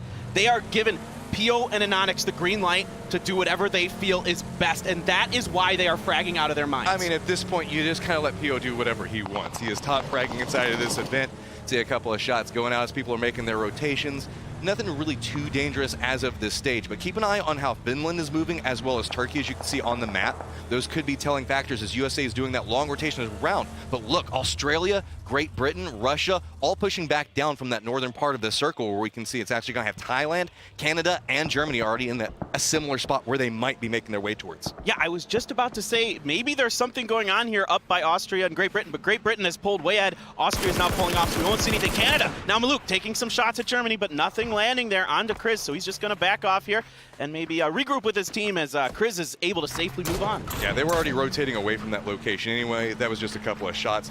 Mainly just a prayer, maybe get a couple of headshots off of it, but nothing too scary coming inside of that. Argentina making their rotations as well, hopping back inside those nice Murados again. Again, the least stealthy vehicle. And Russia trying to fix some driving issues here, giving it a little bit of a love tap, seeing if they can flip it, but are they just going to leave Uba there? I guess he flipped the vehicle, so it's like, now you're on foot. That is the punishment there for Uba. But it looks like they're kind of in the position they were maybe looking for on the northeast edge of the circle anyway. Great Britain has posted up next to them. You can see Korea moving in here to the south part of Los Leones, just passing by this God building and some of these refineries and that kind of thing. So we'll see exactly what they want to do. Pio is acting as scout here, and he is acting as primary shot caller for Korea. So you'll see this a lot where the primary shot caller will act as your forward position. Couple of shots going back now over towards Argentina. Looks like they decided to make a stop in somewhere that they're kind of regretting right now as Redbox is just huddled down back behind that little piece of cover. All the tires going out inside of his car, so it looks like that's going to be his home for quite a while. Argentina actually pushing back down inside of this. Looks like they're trying to make their way back down towards Los Leones, where you can see Vietnam is posted up at. But Vietnam, this is kind of an interesting spot. Not a lot of people will be rotating through this just because the walls just to the east. So I get the feeling that they're kind of posting up just praying for more circle favor as it is close towards the center. But if it does shift away from Los Leones, which we see a lot, it's very, very dangerous to get out of this location. Yeah, exactly what I was thinking, Matrim. It's going to be really difficult for them to move through here, especially because Argentina's already up on the high ground, having the advantage over them there. So we'll see how that goes for them moving forward, moving over here to Australia, moving down the eastern coast here, passing by Russia, and it's pretty safe actually because of the way these rocks are sloped here, so they're able to actually leapfrog Russia here. Australia may go ahead and making their push back down through that, and it goes back over towards Los Leones. So Vietnam getting a little bit of reward for that split from China where they're running the 2-1-1 just across that road. Well, it could be problematic, so that's why you see a couple of guys hopping inside of vehicles, could be regrouping. A lot of these teams back over towards the east really regretting these long distance rotations. Australia, I gotta say, it's gonna be interesting to see how they make their push through. Yeah, Australia and Great Britain are going to have difficult rotations. Japan as well, as Turkey and Finland are already posted up, and in fact, they're battling each other. Tiksu gets the first knock onto Eero here. Couple of shots now coming out. Finland's looking back down towards Turkey. Let's see if they line this up. Tiksu getting a couple of shots come back his way. Sixmo's trying to get a feel for where everybody in Finland's at. It's really hard to get off a full kill in this position as Finland does. I don't know, maybe I think it's too far away to even hit a grenade with that. That's just really far out there. Yeah, and a great positioning there by a Beautiful Death, knowing full well that the members of Finland can move up to that hill to try to get the angle onto the down member of their team, and they're able to protect that and get the res here. Oh, look at this. You can see that Pio was thinking about making that push up the side of it. He was off to the side. Everybody's taking those shots, and that's kind of the hazard that happens with Miramar. Once you take a couple of those shots at it, next thing you know, somebody can make this little interesting rotation. Pop up right next to you. That grenade does a lot of damage to a Beautiful Death as he just narrowly makes up that hillside, but it's going to be followed up with a grenade from Tixu that is going to get the down. Tixu lands the grenade. Eero has moved up into the building, and down goes a Beautiful Death. A nice grenade from Samti to confirm that kill. In the meantime, Japan has rolled up onto Turkey in the background here as well. Another knock for them, as this is looking to be a good round for Japan, who we saw them get their one chicken dinner at the FACEIT Global Summit on Miramar. So Finland's just trying to get a little bit more control over the situation. They still have the down back over towards Mert. Looks like Iroh's thinking about making the cross back over for it. Smokes are now coming down, but here comes the third parties. A couple of angles off to the side of it. Japan's going to make him kind of think twice about it. He really wants to commit to this, but he is taking so much damage. If he raises his head up right now, it is just going to get ripped off. Meanwhile, Mert is just bleeding out the entire time. Pio, so far separated out away from the rest of his teammates, going to take a little bit of damage now as he's right next to Japan. Pio looking to see if he can sneak in a kill here as these teams are battling, but Says in a great position to box him out here and keep him from doing that, so he will get in that Bronco and get out of here and regroup with his team possibly, but Says has a good angle on this. Oh, that is very, very dangerous. That's going to be a lot of damage coming back over to the Bronco, but that thing can take a ton. So meanwhile, you can see the rest of the guys from Korea are trying to line up, make sure to provide a little bit of covering fire. Pio is going to make it back up there, and I think Iroh is finally getting the res off, but it's going to come right around the time that Samti's going to get in grenade range, going to toss it down. Is it going to connect? It's going to roll just a little bit far. Going to go ahead and finish off Mert, but Iroh does live through it. All right, Samti's just going to try to spray into the smoke here, and he gets the headshot onto Iroh. Keep in mind, Iroh already has one knock in the belt, so he is probably going to go down here as the other members of Turkey have already left this situation. And it looks like we are getting a Los Leones game. All of these, we kept talking about how these guys are going to try to move away from it because it's so hazardous to get out of. Well, now it's kind of the position flipped as everybody's going to have to start making their push back over towards it. China already going for a nice reposition on it. USA getting rewarded as well as Vietnam for their positioning. But so many teams are going to have to make very difficult rotations here. This is going to be really interesting, and Vietnam, with the roll of the dice here, paying off for them, rolling sevens on the craps table, and they are once again in a nice position, looking to maybe find a way to get into that late game once again, but there's a lot of teams who've got to make big rotations. See, China already on the move, has to be very, very cautious. I wouldn't be surprised if they've been exchanging a couple of shots back and forth. Looks like Canada has managed to spot out SR, going to go ahead and flush that out. Separation coming out from the rest of the team as well, so looks like they're just trying to make their way up. They actually are taking a couple of shots back over towards Australia, so now it looks like going for a little bit of reposition off of it. Vasily trying to figure out exactly where those shots came from. Zoidmate narrowly misses looking back over. Finally does spot out Milk, but going to take a couple of shots a little bit too late. Vasily's got the angle, but the other members of Australia are there as well, and down goes Chaiwei. He will surely be flushed as well. A great surround here from the Aussies, but here comes Finland, capitalizing on this situation, trying to put some shots down into Zoid. Finland just wants to join the party, get any points that they can possibly get right now. Zoidmate realizing he might be in a little bit of trouble. Too many third parties are coming to play. Vasily goes down as well as Drassel managed to get a nice line onto it, but it's actually going to be stolen back over from Jimty.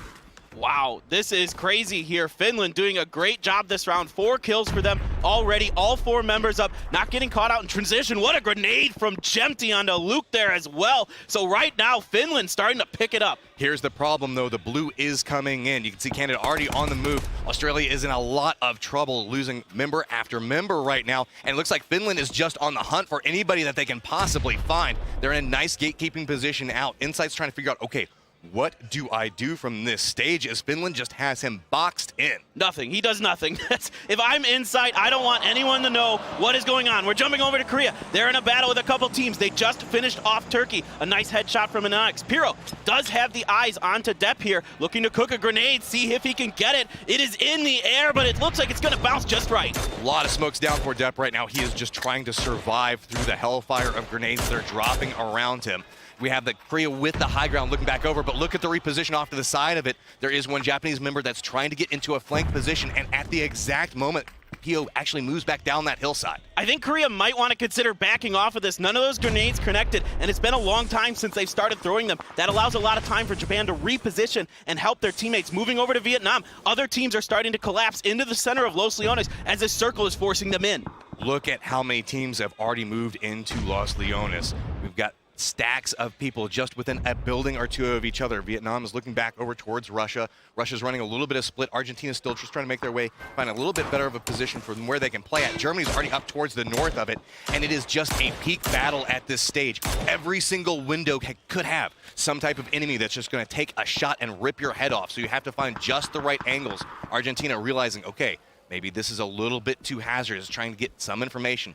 They do line up, see one of them. Are they going to take the shots back over for it? Because the moment they do, the rest of the team's going to come through. Circle does move back over towards Los Leones, and this is going to get real dangerous real fast. Yeah, this is going to be a very intense final couple circles here. There's going to be a lot of real estate for teams to set up it with and work with. So I am curious to see how this one's going to play out. There could be as many as 10 teams left in the Phase 7, Phase 8 circles. Well, we could have a ton of solos just kind of sneaking around, finding little spots to survive at. Kaint slowly moving up and forward. Got to be very, very cautious as, again, he has somebody right in the building to his left. There's a couple of people across the street in front of him. A couple of shots now coming up from Ribbox off to the side of this. Minoru's back behind this and just wants nothing to do what's happening. Just a Hail Mary grenade being like, okay, maybe this will make you just go away. Kaint's just going to move away from it, but shots come out from Russia on the other side. Kaint, this is the problem with whenever you fight in Los Leones, there's just people everywhere. Kaint was flushed out of his position by Argentina right into the waiting arms of Russia, who are able to confirm that kill. In the meantime, Duckman picks up kill of his own. Korea with a dangerous rotation here, trying to get into this circle any way they can. They are busting into this God complex, and it looks like they are getting taken apart here a bit. PO is down.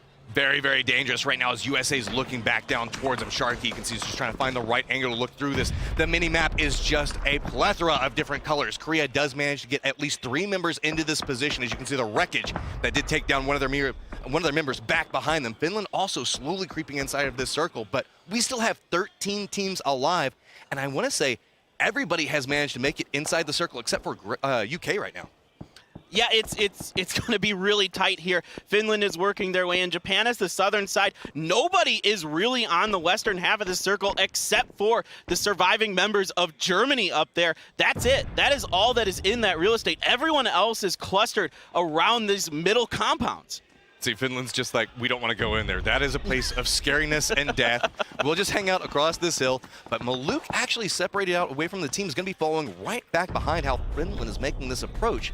Could be kind of interesting depending on how this plays out. Japan got themselves a nice little bit of spread over here. They're at 5 kills at this stage, so definitely feeling a little bit better than the last couple of rounds. Yeah, it looks like maybe Canada is considering here that we're just going to hedge our bets, send our last 2 players in different directions, and just try to find a way to snake in here as a solo, try and get some placement points. But Maluk is taking a lot of damage here from Chinese Taipei. That's a lot of trouble. You can see a ton of smokes are down. K-Mine is just trying to jump between them and survive through Chinese Taipei's damage that they're trying to put out towards him.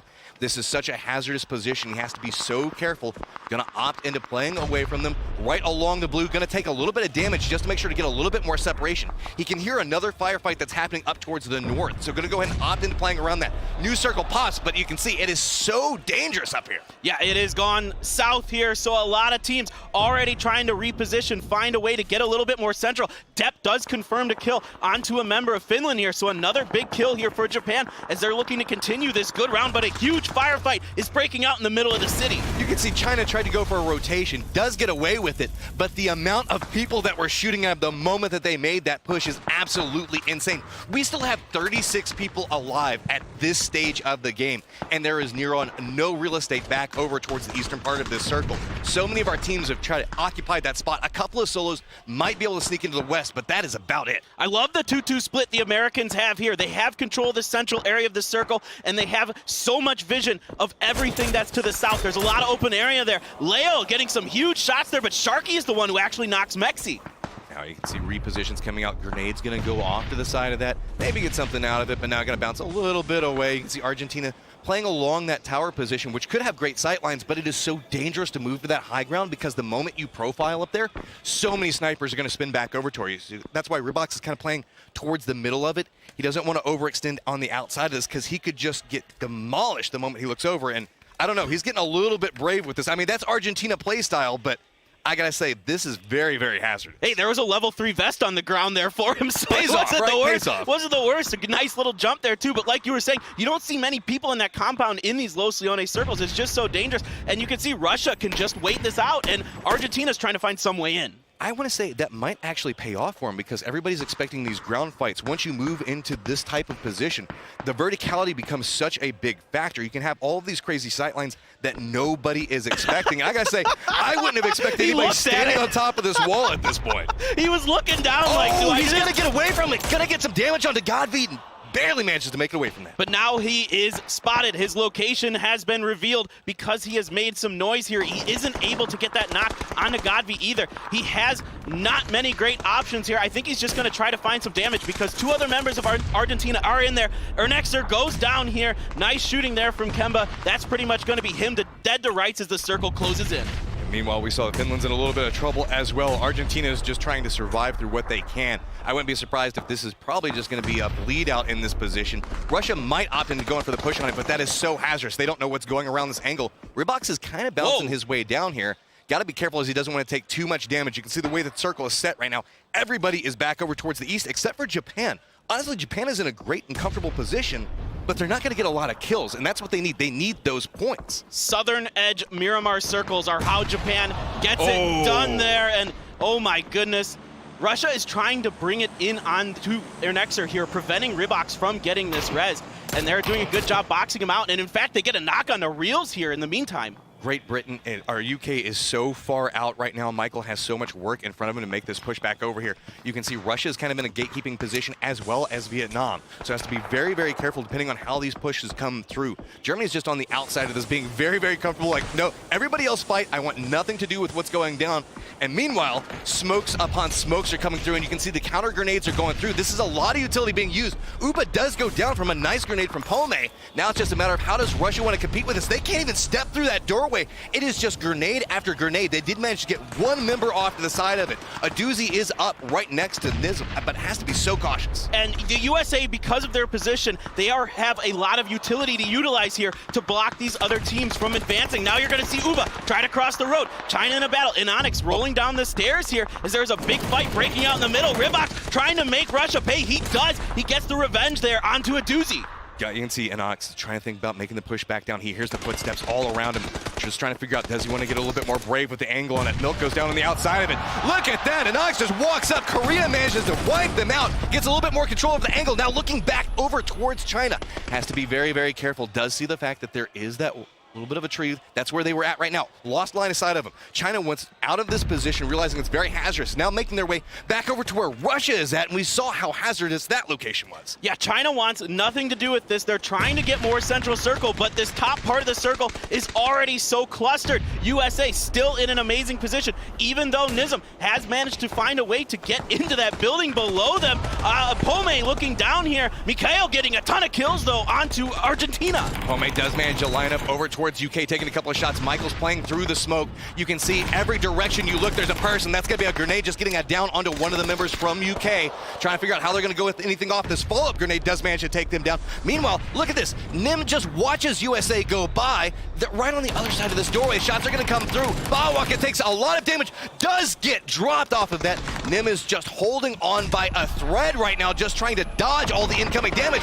Finally does get dropped, and now everything's back over to Sapao. Nim doing the best thing he could, but now it is all up to Sapao. Once again, the last surviving member here for Vietnam. He's just finding ways to get into the late game. Meanwhile, China has moved out of the circle because of its next shift, so they're trying to wrap around the north side, maybe pick up some kills, maybe get a little aggressive here. I'd love to see them do that.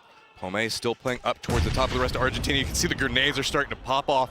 Long throws coming out over there, so barely blind, but Argentina retreats away from it, but now very aware they're in a hazardous spot. I've said hazardous like 5 times, but everything is hazardous at this point, man. There's so much danger everywhere. I mean, this is just, it's so hard to play on. Whenever you have the caliber of player inside of this, I mean, we've got maybe 100, 200 meters that we're looking at, and some of the best killers in the world. It is just a peak battle from every single spot. You can see China's trying to figure out how they're going to make their push through here. Korea's still looking back over towards them.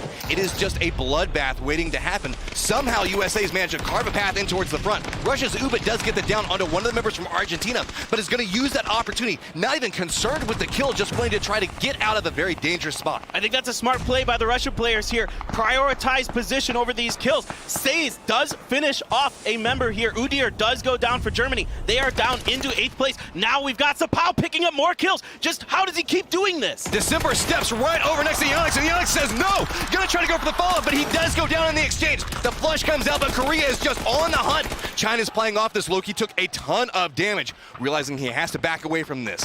Now moving off to the side of it, Summer's trying to figure out where he's gonna go, trying to predict this. Meanwhile, Aqua 5 is off to the side of this. Aqua's looking back that direction, but managing to have to be very careful. December slowly bleeding out onto one side of it. Loki did manage to get his health up. Summer does go down. Now this is turned into a 2v1. Loki's looking back that direction. China is in a lot of trouble. Gonna go for the res. Is Korea gonna play this? No. God V is off to the side of this. Gonna have to be very careful. Yeah, Aqua 5 is gonna have to back off a little bit here. Here comes the Hail Mary grenade from Godby, trying to buy his team a little bit of time, seeing if they can get these reses. They do get Summer back up. Loki is waiting here, trying to see if he can capitalize on China being a little bit aggressive.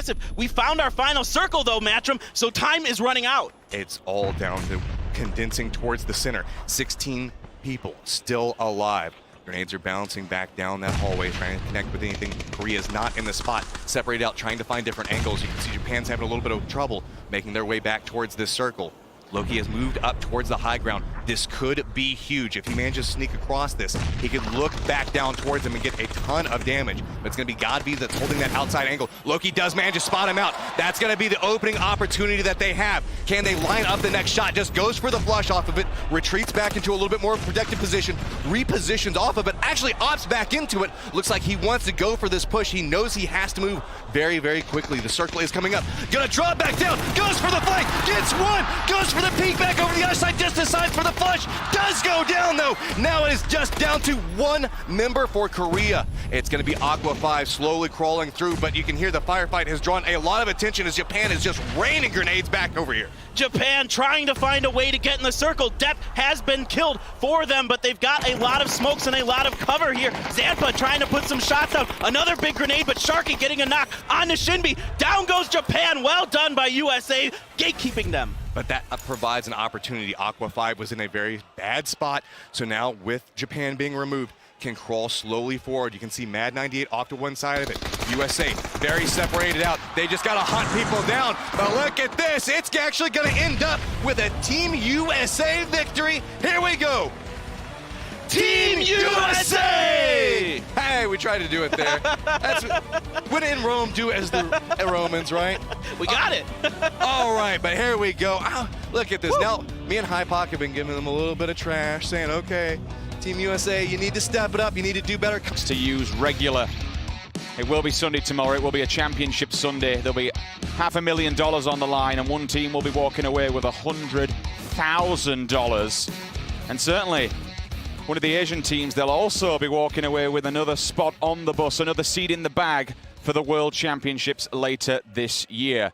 Game number 9 is underway. We are on Miramar, the plane. It's starting more towards the northern end, I want to say, the northeast, and we work our way down to the south. Yeah, and you mentioned Finland before, and you're sort of touching on them. You know, that disastrous day number 1. Couldn't put it any clearer than that. There have been signs of life from what we've seen of them. I get the feeling, though, it's going to be too little too late. Even if they have a massive 2 games here tonight, that does give them a chance. But I think it's too little too late. I mentioned PO as well, only 1 kill today.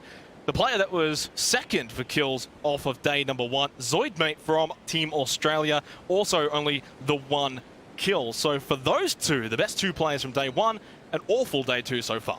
Yeah, not the best of scenarios. Vietnam still standing at the strong, their 3rd place. Initially getting the first of the day with 16 kills as well. I don't think anyone's really stepped up to that plate. We've had a couple of big numbers so far. What's the most interesting thing, and you actually touched on it with us before we came live on this one, is how South Korea is yet to even get a win in the bag. Yeah, it's staggering, right? You see them first, they're at the top of the leaderboard right now, and they haven't had a win. They've had multiple top 5 finishes. They've had a lot of kills. And obviously, PO yesterday had 18 of his own, only one today. But that might actually be a good thing, because it now means it's more of a team Everyone effort. else has got a chance.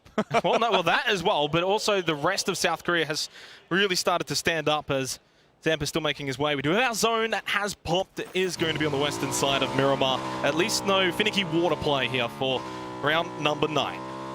We do, however, have a mountainside on the western borderlines. That will be in place. That'll force teams slightly away from the western side. Gives a bit of a cut-off, so to speak. You have to play around off the back of that one. The Brazilian boys are there, though. They can move away inland if they want to. They're not too far when you look towards Monte Nuevo. They're not too far from the central point of the circle. This one, like any circle, could shift anyway. On Miramar, the difficulty being is where do you set up, where do you post it, what's the best one, where are the better route options once the circle does shift, where does your rotation take you? You have to choose wisely. I mean, in the previous round, which USA did come out on top of, hell, at the very start, they were all on the west where they are now. Currently, they decided to take a westernly approach. They went up to the north and swing it down, which generally speaking, you wouldn't expect to work, but somehow they did. They made it through. They broke the border on that western bankman when the circle did start to shrink. And hell, they ended up winning it. I think it also should be noted that the first phase does really not matter at all. We've seen it time and time again, and the statistics back it up as well. Phases 1, 2, and to a degree, even 3 don't really matter that much. And from what we've also seen throughout the Nations Cup, we've seen multiple teams get hard-fed from maybe phases 1 through to 7 or 8 that end up with maybe 1 or 2 kills. Yes, they make maybe top 5, but they walk away with less points than some teams that are sweeping the areas around the edge of the zone and have the ability to make a path towards the center by getting kills, and ultimately they end up with more points. Just looking towards Germany's points at the moment. Now, this is an actual insane team that's come out of the PEL. Their highest placement so far has been a second place. It's the only time they've been up on the podium. They're down in 13th, 29 points in total, only 17 kills himself. Chris being the man who can, I'd expect him to be picking up 17 kills alone. Now, I have to think and I have to ask myself, we've seen one player who's been essentially removed and moved on to reciprocity, so he's changed. This is a full roster, or was a full roster coming into this, the full German roster, and one player has been benched.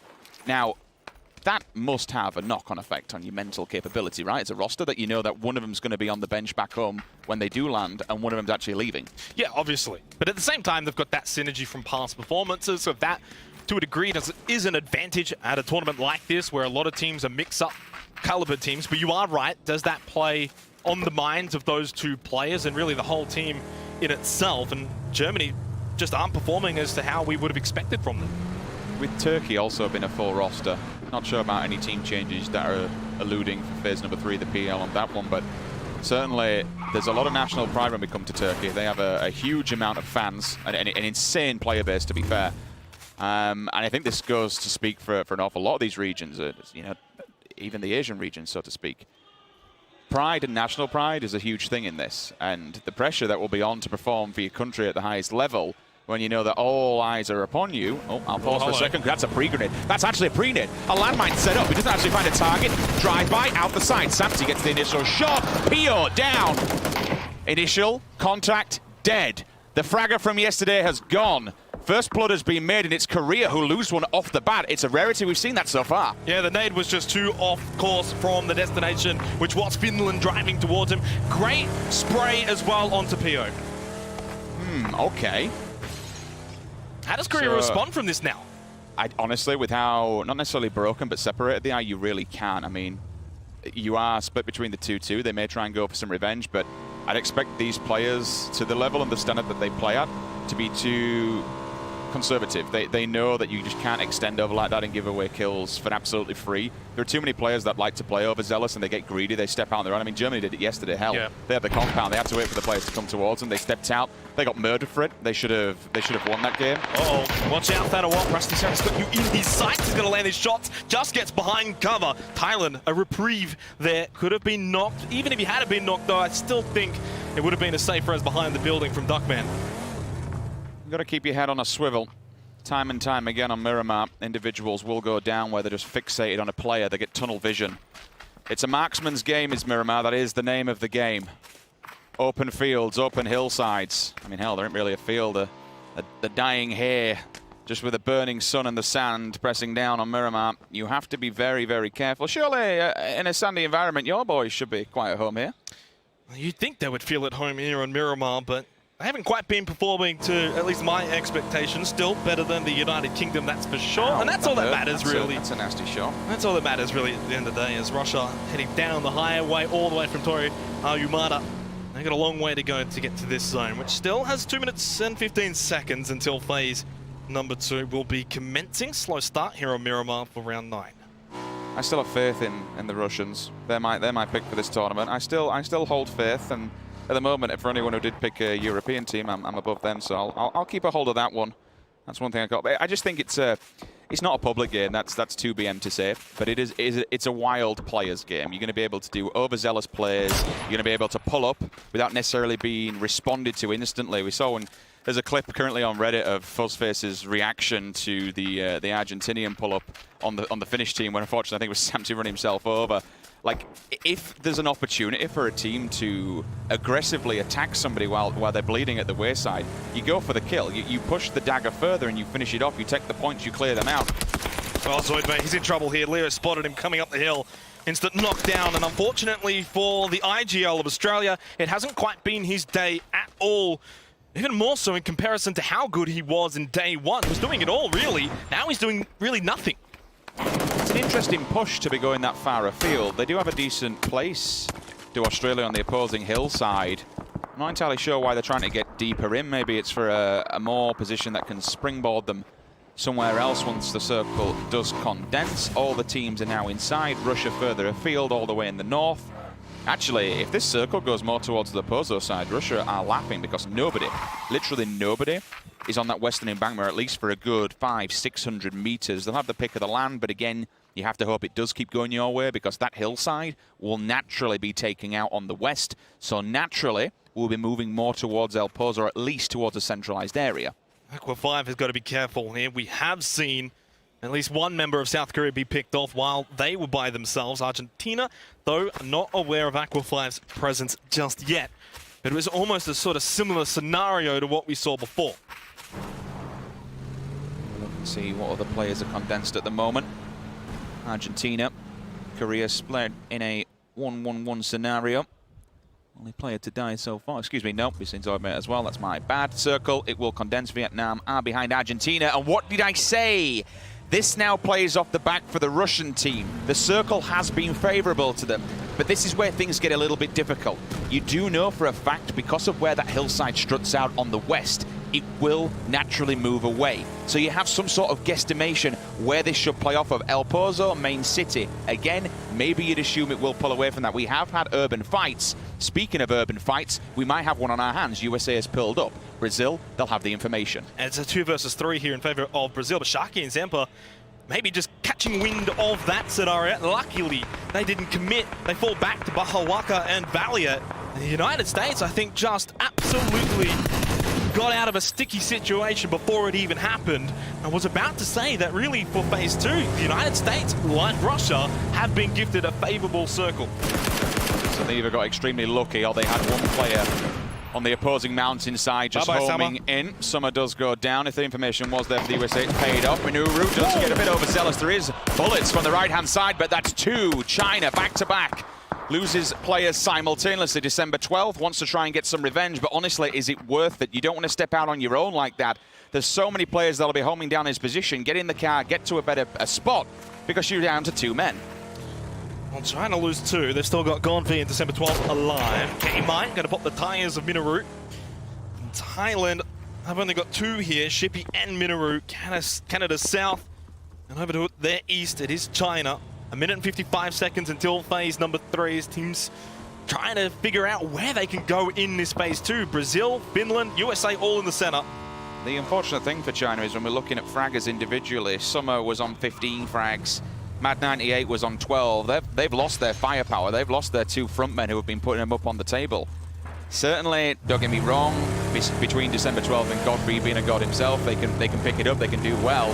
Speaking of death, Luke 12 in the kill feed, Uber does finish him off, so Australia lose a fragger themselves. Yeah, and unfortunately for Luke 12, it hasn't been the tournament that he would have liked. He is the top fragger in Australia. He was the top fragger at the GLL Grand Slam as well, a guy who averages 2.5 kills a game.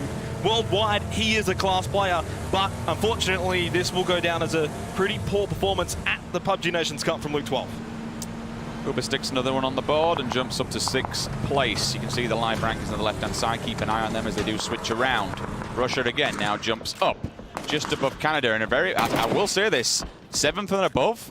It's looking really tight. I know we've got some teams up in 60 points, but anything can happen between now and tomorrow. One team can have an absolutely abysmal day and go flying down the points. Canada, they have the info. Argentina on the opposing side. Maluk skims the head of the player on the opposing side, almost giving him a haircut. Grenades are coming in. The information has been fed. Both these teams know exactly where one another are. And Finland also watching on from a distance here. They're actually firing shots towards Argentina, and that's why Argentina are just struggling to sort of get their feet set in this city of Montenuevo. Turkey also from the outskirts popping some tires, so it's actually Argentina the ones that are in a lesser position here between them and Canada. This next circle is going to be horrendous. Expect many deaths in the kill feed on the rotation. Where do we go? Oh Russia. My word. That has snuck in. That has not jumped away from the hillside. That's touching the baseline of it. That keeps Pozo in and leaves death at the crossroads. Russia, they're safe, and they pretty much kind of capitalized on what I said at the start. They've stayed in there. The circle has been favorable to them, and now they own about, what, 20% of the map to themselves? Well, 25%. We basically got a pie with that death throw. Like, seriously, it's like 4 corners here for phase number 3. Insight and Vasily are in the middle of this as well. Australia could bunker down, maybe go for a top 5 placing. Looking at the map, though, they're actually heading towards Russia as we see Minoru Stadowar going to be knocked down by Inonix. Minoru, by the skin of his teeth, gets by Korea. They pick up the kill, though.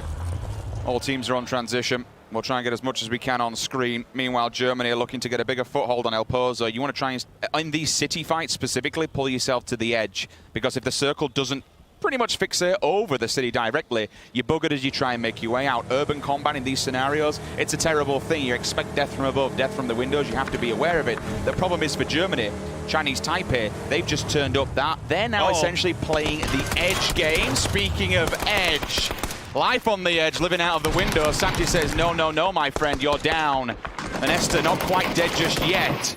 But the Finns have got the fight of their life. They certainly do. The fight's not over yet. Argentina are going to be up for it. Ribox with the knockdown onto Samti. Tixu, though, from behind is actually going to surprise him. Gets the remonstration knockdown.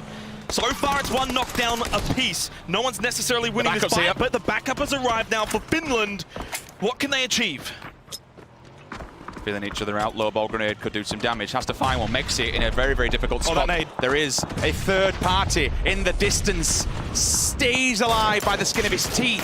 Turkey's going to third party this from a distance. They're actually going to go for really whoever they can find here. So for both teams, they've got to be careful from the outside. It's safer inside right now. Mexi knocked down by Nesta. The problem is for Gemty, he now can't do anything. He's locked in that corner. Should he come round, it would be almost certain death because Turkey's looking at him. He has no health. He can't heal. Tixu, damage from above. He does knock down Silzen. No, that's an open gap. That's a big play. He's now inside the building. He might be able to stay alive for this one. Tixu actually going to go for the revive instead onto Santi. That's huge. I don't think they're going to be able to get Mexi. And Ribox is also going to get revived. Really, they've almost had a truce here. Both teams stopping and going for the revives. Seeing helmets lost. Gemty still bandaging wounds. No one's died. No, they haven't just yet. I'd expect them to lose Mexi for this. Oh, Tixu! The nade from nowhere, the double! Now surely the Finns, they collapse on this one. Yeah, Pomi's going to finish off his own teammate with his nade. They're not done yet, Argentina, but as you say, they should capitalize. The problem is Nesta and Silzen are actually in the other building. And maybe for them, it's time to hightail it out of there and give the Finns the win for that battle. And what a phase 4 zone shift. We go on to El Pozo. Mexi came down the stairs. He was actually allowed to get away with that. The Finns have kept 4 up. Argentina down to 2. That grenade from Tixu just rocked their world. Bleeding out on the opposing side. There's no way the heal comes off. El Pozo, you mentioned the circle. It looks like we might have some urban combat here. Germany said G2 then, excuse me. Germany, they do still have this problem that Chinese Taipei, they're a little bit further afield. They have come deeper inside, though, of El Pozo. Look at this, though. Argentina are not running, and Esther and Silzen know they can't leave this compound. They know they need to take the fight with Finland here, 2 versus 4, so they are at a disadvantage. The problem, and the only advantage they have, Finland have no idea where they are. The flood might come in. The Finns are on the feet, and they're hunting down. Look at this. Moving as a unique pack. Brazil, they lose one in engagement. Argentina are up in the bottom corner. Wait for this one. He holds the angle for now. Keep an eye on the kill feed. We can't watch everything. It's going to be madness. It's going to be chaos. Kane's onto a beautiful death. Silzen, damaged but not out. Grenades are there. Now he's gone. Now they're down to 1. I honestly thought that wasn't going to get him, but it does. Silzen is going to be knocked down, and it just leaves Nesta behind this crate to see if he can somehow pull off a 1 versus 4. If Finland aren't careful, they might get spotted here. This is a really adverse angle. They won't check this. Maybe they think he's completely gone.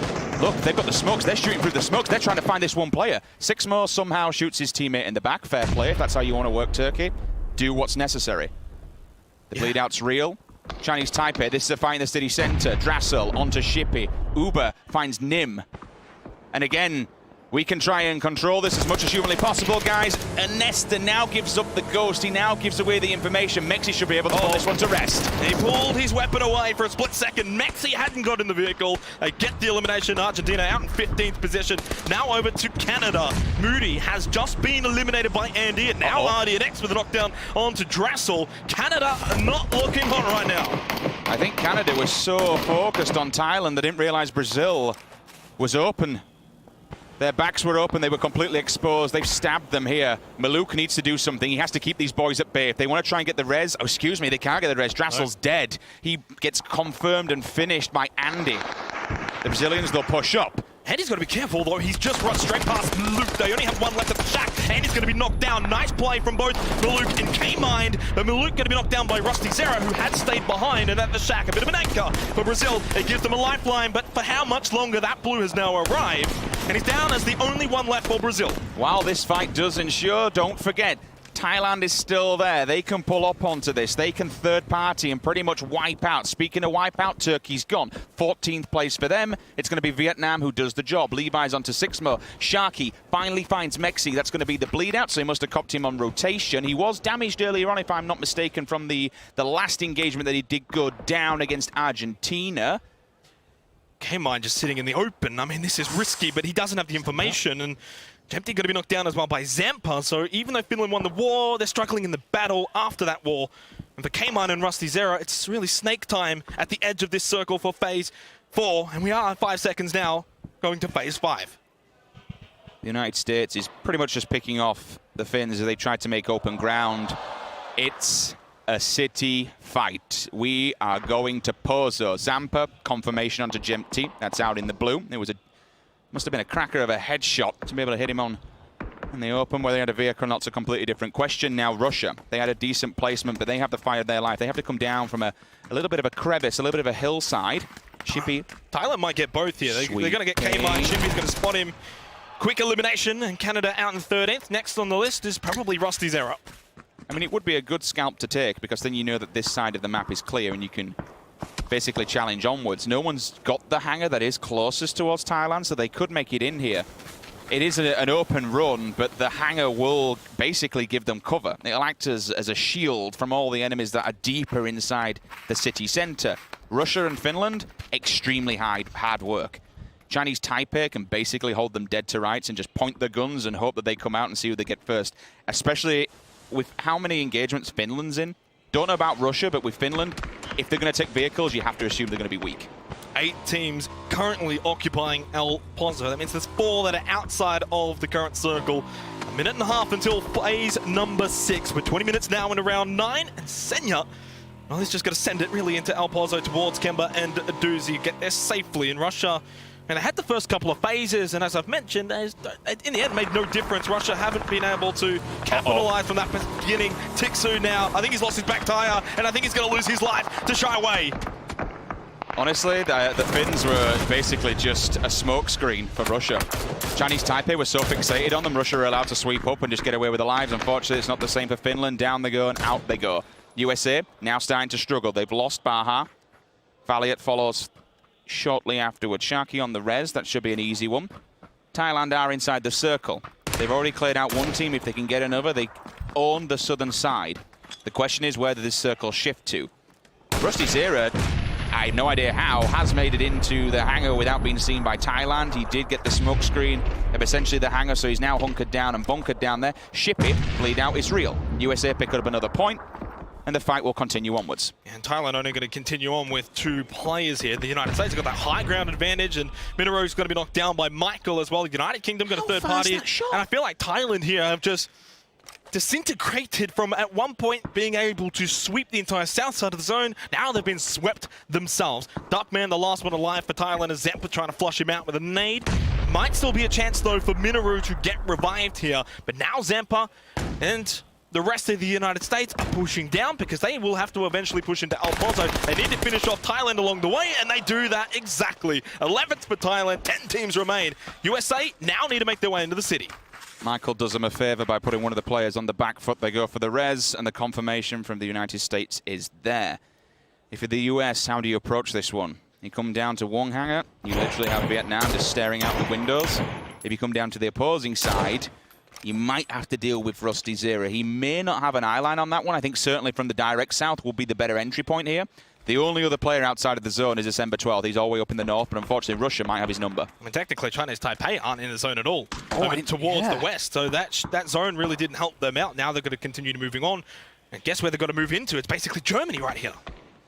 Yeah, G2 will see this one as easy pickings. They have to come out from those broken down garage compounds. And that's an even worse scenario now. If Onyx can see them, Germany most certainly can. Sharky says, okay, time to YOLO it. We got to go, boys. Out of the frying pan and into the fire. Levi's is here. And dead, dead, dead. The United States will be down to one Valiant. The last valiant effort. Can he get in? Germany is actually holding, but he somehow gets the kill. I don't understand how he's able to achieve that. Chinese Taipei, Leo is extremely low. As Valiant's finished off, we're down to 9 teams. And Germany and Chinese Taipei now are the ones that are going to be exchanging. This is a really good scenario for Chinese Taipei because he gets the knockdown onto one of the Germany players. They have to commit a second player to the res. That means they're down to 50% of their men looking their way. One's up against the wall. They don't know he's here. The grenade's in. They don't know he's here. How cooked is that? Will it do any damage? It does! Shy away! It's 2! He's done everything they need! Gets Bretsko, gets Chris, it's down to Kate and Udia. Russia, though, has been third-partying Chinese Taipei to pretty much help out Germany. There is a doozy, gets the knockdown under the elimination onto Leo. But Shyway spots Kate. One left standing for Germany. It's Udia. The nade's going to be cool. He's trying to get to revive. It's inside. Chris will bleed out, but the other 2 will move away. Bit of a panic there, I think. He didn't cook it. He just launched it so they know where it was and had time to run. Now they get their health back, regroup themselves. A doozy from Russia did help them and seals the deal. Signed, sealed, delivered, dead. Shyway's gone, and so is the Chinese Taipei, unfortunately. But Germany, they have not had it easy. One player been left unchecked to get close to the building like that and so fixated on everything else. They've got away with murder. How they've got 2 alive is beyond me. Russia's got 4 alive inside of this warehouse. If they get the feed for phase 7, that's about to happen. They could be in a pole finishing position. They don't get it. It actually goes on top of Korea. Well, of course, at the very beginning of the game, we saw them lose PO.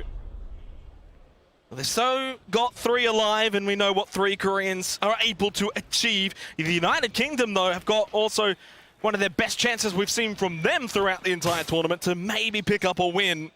Well, these 3 Koreans have also got 3 third-place finishes. Consistency is the name of the game for these boys. Russia sweeping and clearing. They now have the info. Reels straight onto the Russian, but gets answered back instantly. Kemba just lasers him from the other window. You've got to hit those. You've got to take your opportunity when it really comes for you. Reels might still be able to get revived as the nades are thrown in from Russia, looking to finish him off, and, well, Kemba is able to achieve that. They've got 10 kills now. It's a killing spree. In fact, as Aqua 5 will spot Basil from Vietnam, and Levi's now behind the crate. Not a lot they can do here, unfortunately. Levi's might get picked up by the remnants of what's left over from Germany. There's 2 players there. He's watching the angle because he knows they need to flood this one. Here's a solo. The bombardment from Korea keeps going. Germany are the ones who are really putting the pressure onto Levi's. So this is the unfortunate thing now for Germany. They've given up the ghost, throwing those grenades essentially. They could actually fake this one, so smoke this side and then run the opposing sides of the containers that are in front of them. If not, it just gives them a wall and an avenue of approach. They haven't really achieved much from this, and Levi's going to have an angle if they keep pushing this way. And it's not that hard to get him into it. Smokes are still up though, and Levi's is now going to fire back. He's got one more nade. Udyr does hear the nade bouncing towards him. Levi's final nade is about to be thrown, takes a little bit of damage. But there's InnoNX who's going to spot him or finish him off. Korea kill number 3 with their 3 players. 3 must just be their lucky number. Seeing that one player go down informs the Germans that there is death from above, and they have the angles. They'll have the hard angle as well, for the simple fact that these buildings, they do... The high rise, you can't get all the way up in certain ones, but certain... Oh! Rusty Zera gets blown away by a rusty vehicle. Bye-bye, my friend. Miraku, another point for the United Kingdom. Buildings galore. Circle updates, goes more towards the south, and actually takes out quite a majority of the buildings. Russia now have to make something happen, and Korea have to move as well. Well, Russia's going to push south into Korea, and for Japan, they basically get the hard feed as well. They don't have to move at all, and China's December 12th still up north could be the thorn in the side of Russia if they're too exposed on the road. That road is there. They can't really push down it unless they've got the walls of smoke. As you can see, here they come. Korea will hold point. They're actually going to hold this. They're going to stay here as long as they humanly can because they know the backside of the building is inside the circle. They will keep laying down the fire, but Russia is just falling bit by bit. Bard finds one, instantly answered back. InnoNX, another one. They're just getting slaughtered. I mean, Senya and Uber are trying to find a way towards Korea, and they're unable to find a path through at all. December 12th done the smart thing. He stayed quiet. The biggest winners out of this have been Germany. Because now all of a sudden Korea, their attention is drawn away. They've been allowed to enter this circle, and they're sat actually further afield than anybody else. InnoNX, this is insane. No more nades, but he holds the angle and he knows exactly where they're coming from. Uber does have a nade still available. We saw that. InnoNX is going to go for the spray. Into the smoke now. It's difficult. Runs out of ammunition. Almost got knocked. December 12th is going to be eliminated in 6th position for China. The nade still flowed. Uber's got low health. He's got them all. Russia's out in 5th. But InnoNX has been naded by Uber. Before he went down into the grave, he had one final present. The molly goes down and Russia just burns away off the server. Germany did get the reposition. Now they can wait for Korea to make the move. Is that res even possible? Is he up on the roof? Can they get a hold of him? Yes, they can. He ran up those flights of stairs so fast to get the revive, and his teammate South Korea will still have 3. But look at this phase 9 zone. Korea, once they leave this building, it's all open area. Germany might have an opportunity. BenzQ is in a great spot, but Japan with 4 alive, closest to center with a compound. Their biggest...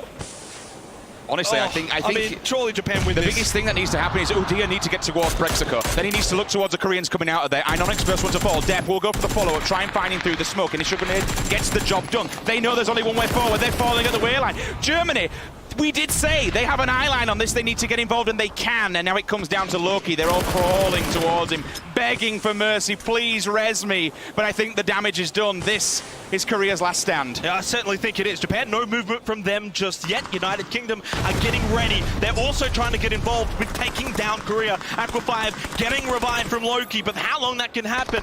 Michael gets a knockdown onto Udyr, but that's the end of South Korea in 4th, down to the final 3 teams. It is the United Kingdom, it is Japan, and it is Germany, but Germany are on the wrong side of the road, and they're down to just 1 player. Sims, I think it comes down to the United Kingdom versus Japan for the win here for round 9. I think if they're going to win this, they have to move now. They have to get ahead of the game. Don't let Japan get out of that building. Lock them down and lock them in, or at least get inside the building with them. The circle will come towards the corner side. You can't be kept in gatekept outside of it.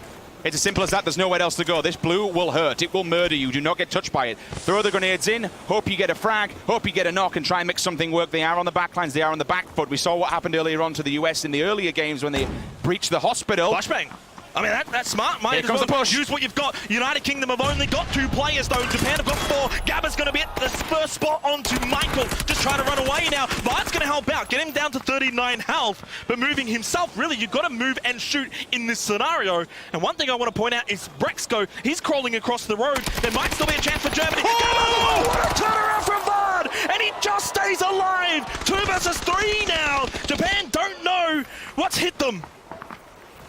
insane. That turn-on was absolutely insane. Brexco's still here. If he can see C's, he'll do the damage.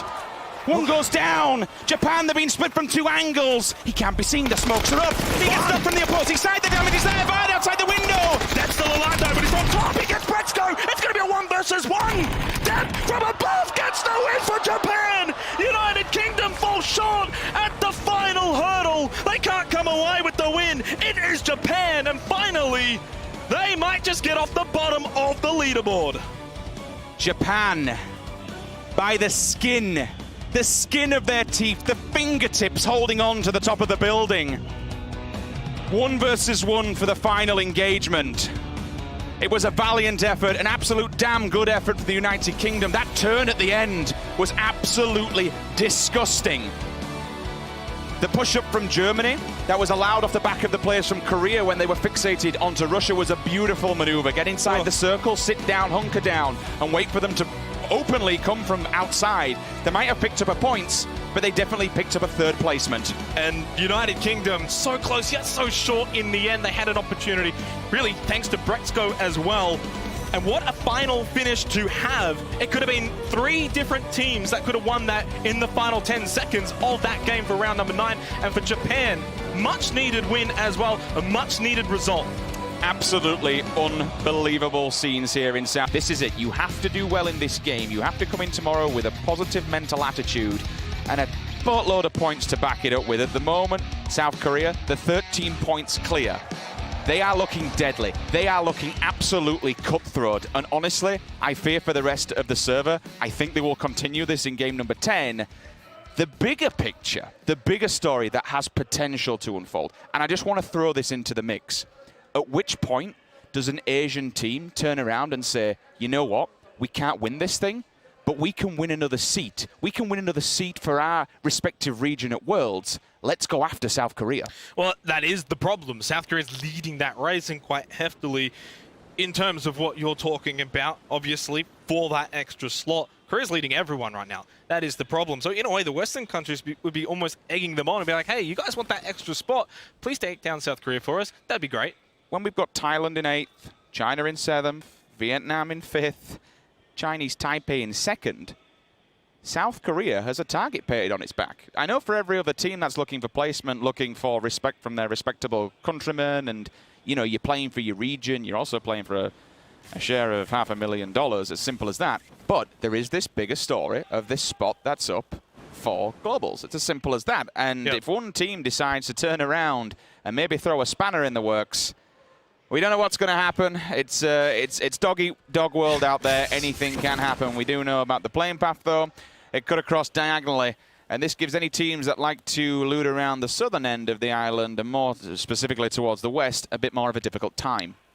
Looking at the leaderboard, though, or at least that's in front of me. Brazil, 16th position, 30 total points. Now, wow, that is an interesting zone. I'm actually going to stop talking about what I was going to talk about and mention a bit of a story here for those who aren't aware. Those 2 little islands were once the decider for which team went to the Face It Global Summit, which it was Atletico or Incognito. We went to those 2 little islands. Incognito ended up winning. They went to London because of this sort of zone. This can have massive ramifications here if it does head over there. There's also something else of a bigger story that you've just painted a picture there. And again, if you're not up on global PUBG, if you don't watch all the regions, there's plenty of VODs and plenty of ways to learn about it. It's really good to get involved in. But that specific scenario with Incognito, when they did make it to the Face It Global Summit, there was a bit more of a story. They went absolutely killer. They turned into Terminator for the very final day. Was it over? How many points was it in one day? At one point, yeah, they had overturned something like 80 points. It was ridiculous. It was a great way to finish it off, really. For Atletico, it was a horrible way. But with a zone like this, all I'm trying to say is it is possible. There might be some viewers who think, oh, yeah, no, it'll just go back over to the mainland. The one thing I will say, if we are going there, we'll know by phase 2. It has to hard shift further out into the ocean for us to go there and have a little bit of fun to end day number 2 here at the PUBG Nations Cup. Korea leading the way on the leaderboard, the top 5 there on your screen, 13 points. Chinese Taipei, though, in 2nd, a surprise. Yeah, I mean, it's certainly one that I didn't expect to be up there. I didn't have them in my top 5. So to see them doing well, I'm pretty happy with. This is what it's all about when we go to these global events. You put people on a main stage like this and you see what specifically they can do. Like Australia being one, you know, to back you up on this one, Australia being one is not necessarily with the OC region. You're only as good as the players that you're playing against, right? And unfortunately, I've said this in other multiple games and multiple titles that you guys compete in the esports economy. It's all right, you can say it. No, I'm not going to start calling you bad, but we're bad. You've only got a small pocket of players, right? That's true. And that's the more difficult factor, is that there's only going to be a certain point and a certain height that you can get to before having to look further afield. And these global events, this is where you can open up and say, okay, this is what we're made of. Yeah. Certainly so. You might not even have that many players. For example, Germany only had 4 available players, but yeah, of course, they're playing in the European region. They've got that competition. It's a different scenario. The United States in 4th. We just saw Russia. They're doing well. They've certainly improved from day one. I mean, like a massive improvement from day one. Maybe they were just getting a bit jealous of Canada doing really well, representing North America. Now Canada's dropped out of the top 5. The United States has taken their position. I mean, when you've got Uber picking up 16 kills single-handedly, that's going to bolster your team and send them flying. 16 points instantly from someone's performance when it comes to fragging capabilities is a fantastic thing. There's an interesting one where I kind of want to look at that a bit. And I don't know how deep you can go into it, but Uber's 16 kills. Inonix above him, also 16 kills. But then you look towards the damage. 2.4k from Uber, 3.2k from Inonix. Like, these Koreans, they shoot everything that moves. It's insane. Yeah, it is. There's no fear. And they're getting rewarded for it as well. 35 kills between just Pio and Ionix. 35 kills for 2 players, and we've played 9 matches of PUBG. I mean, that is actually insane. And yet, what's even more insane, Sims, is they haven't won a game. Yeah. It kind of scares me that they were 1 placement off getting a 4th, 3rd place with 3 players. Hey. Their map placement, their teamwork, their movement, everything is just absolutely fantastic. It's not quite a bridge camp, but it's certainly a coastal road camp. That is an IQ 9000 player to hang outside of a car looking down the main road. Brexco gets the warning. Will he go down? Rios hits the shot. No, away with his life he gets, unless I say that. You lucky man. I mean, that was like almost out of a Michael Bay movie. He just needed some explosions behind him, and the grand escape has certainly been achieved from Brexco.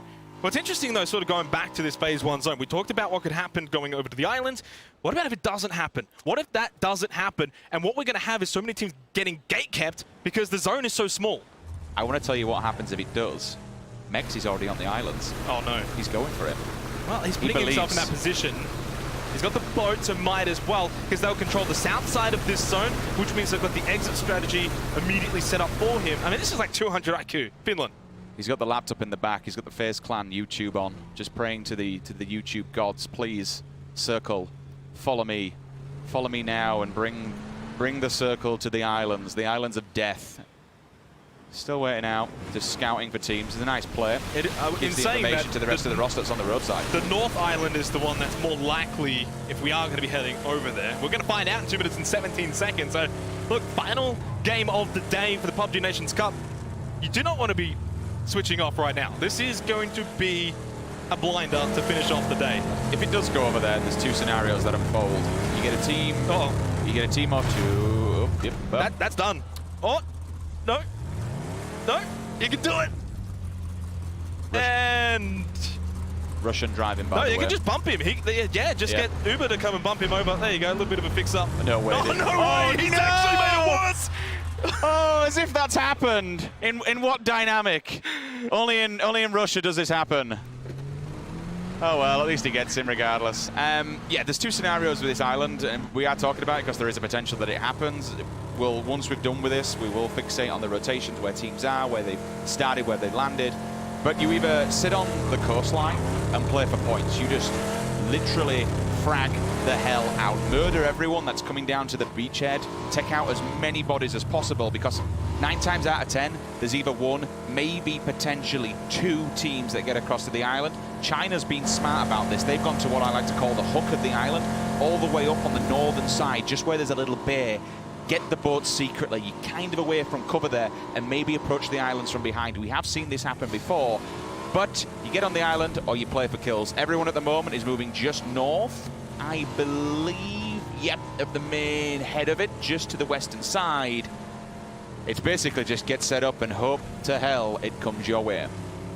So, a lot of prayers, but I think for most players, they don't want to go over there. Finland do still have the boat, but they haven't actually committed over to the island, so I thought I'd touch on that as an update. 30 seconds now until phase number 2. Do we think that was just the boat play was just for information then, to see who was over there waiting? Maybe he spotted China, what their game plan is. I mean, Mex is still hanging around the boat from what we can see on our map pulled screen. back though, hasn't he? He has pulled back from it, and look, the thing is though, if it does head over there, he's going to be the first one still because he's got the boat. If that was a play for information to see which team is setting up on the northern edge, that was just an IQ. Oh, no, well, we built all up for nothing. Well, player unknown's actually in the arena. Can someone go and just like say, "Yo, Brendan, what's going on, man?" I was going to say that's anticlimactic, but yet we're heading into phase 2 now, Sims, and there is literally every single team inside of this circle except for the United States and Brazil, who are all the way down south, and then you also got Russia all the way up north, Australia and China kind of on the edge. So really, it's like 3 teams not in and around the circle for phase number 2. The bigger ramification is that everyone set up for that island play. Everyone went central, and the circle actually fixated on them. Bigger problem now is that no one really central has to move, so everyone just waits. The final teams that are scurrying in for a bit of a land grab will maybe get something. Vietnam don't actually have a place at the moment. They're committing to this. Thailand's going to just go for the breach. Minoru's around the back. He was the first one through. Duckman with a knockdown onto Ribox as well. So now Argentina know they are getting breached. They are getting slaughtered. Pomi's going to be knocked down and eliminated by Shippy. 2's gone now for Argentina. Well played from Thailand. But Sapao of Vietnam is going to get the elimination onto Minoru, who is outside of the back of the compound building. Cheeky steal. Easy point. Thank you very much.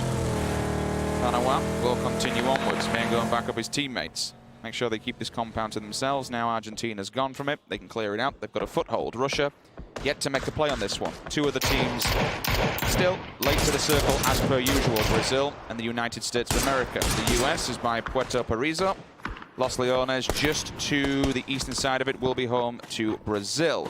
Russia all the way up in the north. They've skirted the outskirts of El Azhar. The problem is, when they come down that main road, China is waiting for them. Big fights continue onwards in the central area of the map, the open fields. It's hot territory. This is a bit of a lava field and a bit of a minefield. Wherever you go, there is a team waiting. Milk up. He's on the bloody roof. He's getting away with this one. Good God, he's landed it. If he plays this, if he gets these kills, somebody just, I don't know.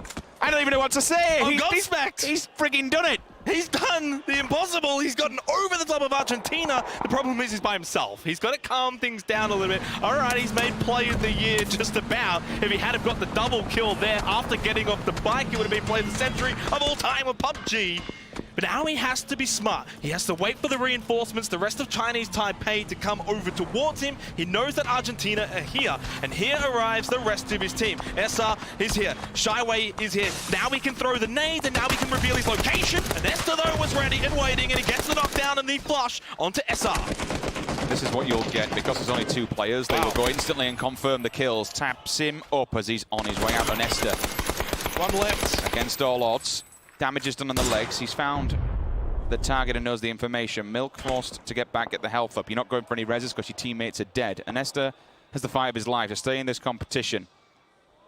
Or at least to stay in this game, excuse me. Could be competition because they've only got 44 points. Nade, it's cooked, it's in. Not quite, and it is a 1 versus 1. We actually just saw Leo is next to South Korea, and Leo's about to be knocked down by South Korea. Aqua Fire spots him in the bush, and they are down to just 1 left, Chinese Taipei, and so is Argentina. There's that 1v1. It's quite surprising that he's disengaged from this. I thought he may rally the troops and get back together, to be honest. South Korea, I mean, they don't need this sort of luck, but they're getting him. They get the feed from phase 3. Luke 12 finds a knockdown. In fact, Australia versus the United Kingdom happening up north. Oh, look at Zoidmate's angle, though. He's above them. They don't know he's here. If he floods this round, he could knock them from the back lines. Then Reals is basically left in a 1 versus 3 scenario. Zoidmate with the high ground is going to spot Michael, but Bart's actually going to get Zoidmate. The IGL of Australia's knocked down. It's 1 knockdown apiece, but Michael's going to push up, and they're going to try and finish him quickly. I'm not going to lie, I am going to be biased here. Come on, boys, don't die to the United Kingdom. That was a really good mirror image play. You could see what Zoidmate's mental idea was, get behind them on the side of that hill, but Vard's angle, if he held back purposely to watch that, it's done the job. They've only lost 1, so a trade apiece now, even Stevens. 3 versus 3, 1 compound. This compound is inside the circle, but only just. We're all the way up in the north, just to the east of Minas Generales. Australia do have prime position. Oh, Russia's coming in behind. I'm really sorry to break you off. Russia isn't too far, so just be aware of that in the distance backburning. It does seem like that fight's going to slow down between the United Kingdom and Australia for the time being. Well, obviously, kind of want to keep an eye on it. Reals potentially cooking a nade. They don't have the full information on the rest of Australia. The good news for Australia, by the way, for those who aren't aware, Zoidmate is the IGL, but so is Vasily and Insight for their respective teams. Yes, they do in fact have 3 IGLs for Luke 12. Udir knocked down by Drazzle as the United States start to push up towards China. It's okay having 3 IGLs, but I suppose you have to, at some point, 2 of them will have to back down and have 1 lead in the chat, because then the comms just become messy. We'll stop on that one for a second. Valiant and Sharky back to back. Matt goes down. China lose 1 initially. 2 players do split off. Godfrey, second from China to follow up instantly. May have overextended a bit there. Zampa getting aggressive, getting an angle here. I saw a quick cycle on the grenade. Summit forced to disengage, forced to run. China down to 2. They've lost this battle, and now they're split at the sides. Yep, Summer's just going to make his way out of here, realizing what's down to 1? I think they are actually down to 1. Finland, though, sort of heard what was happening. Jempty and Zepti are on the edge of Impala, ahead of the United States. So the United States sort of aren't out of a dangerous territory just yet. They still need to move into the zone. Now we head over to Milk. Reminder, of course, last one alive for Chinese Taipei. He got the knockdown onto Rusty's arrow, throws in the nade. Oh, he gets the angle! It's off the backboard and he gets Rogi! But he's down to 28 health. Gonna go for the flush. Needs to confirm the point if he can. And Esther's still there as well. And he's Milk gets him just before going down to Gabba. Argentina technically last. Chinese Taipei follows shortly after. Oh, he's still on the roof. Oh man, he's been playing from up high and he's been making it work. Picks up a frag and confirms what he started. Whoa. Circle. Crowd like that one. Yeah, the crowd going wild. That means that Korea, they'll hold it. La Bendita, they can take the ball, they can take the edge.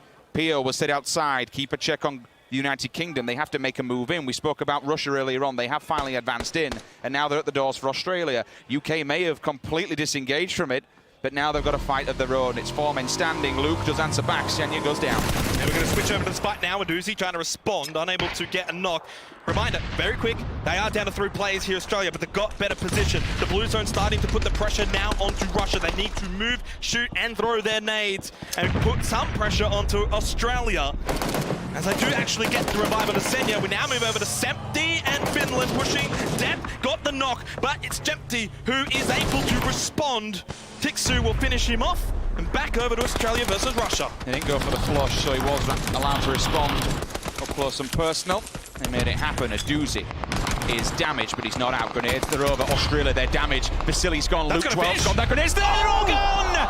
Australia, as you put your heads in your hand, my friend.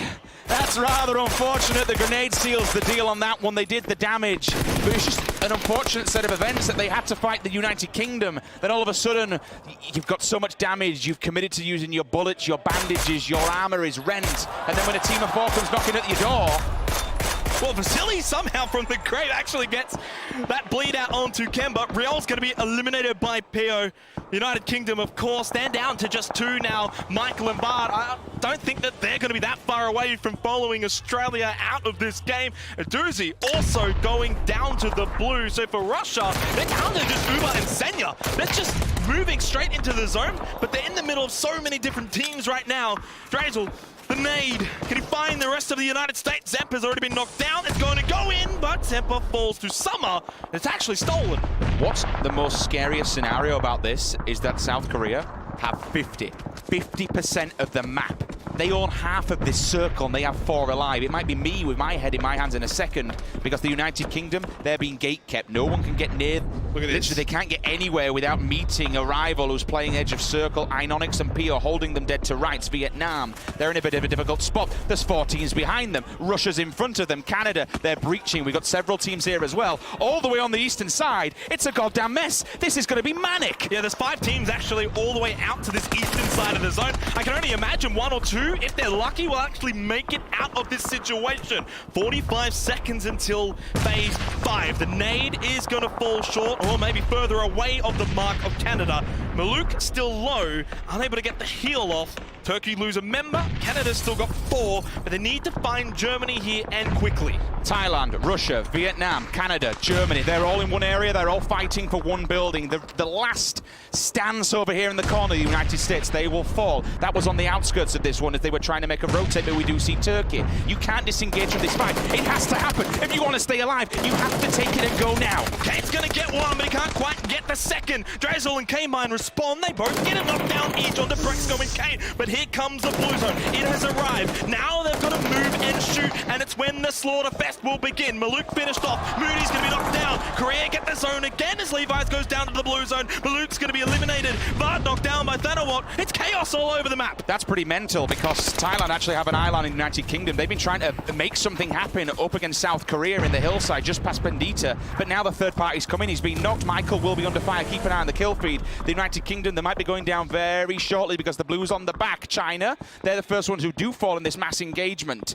Canada, they're battered, they're broken, they're on the floor, they're begging for mercy. Russia, they will fall. They'll be spotted in the open. They've been laying down for a while just on the side of that fight. Chris, against Canada and Vietnam. The last man standing for Germany. What can he do? K-Mine still trying to find a knockdown here onto Mert from Turkey. They've got 3 still alive.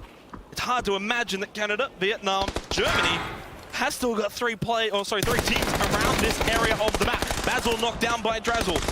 It's close. And now Nim's going to fall as well, and there goes Vietnam. But Shippy with the knockdown.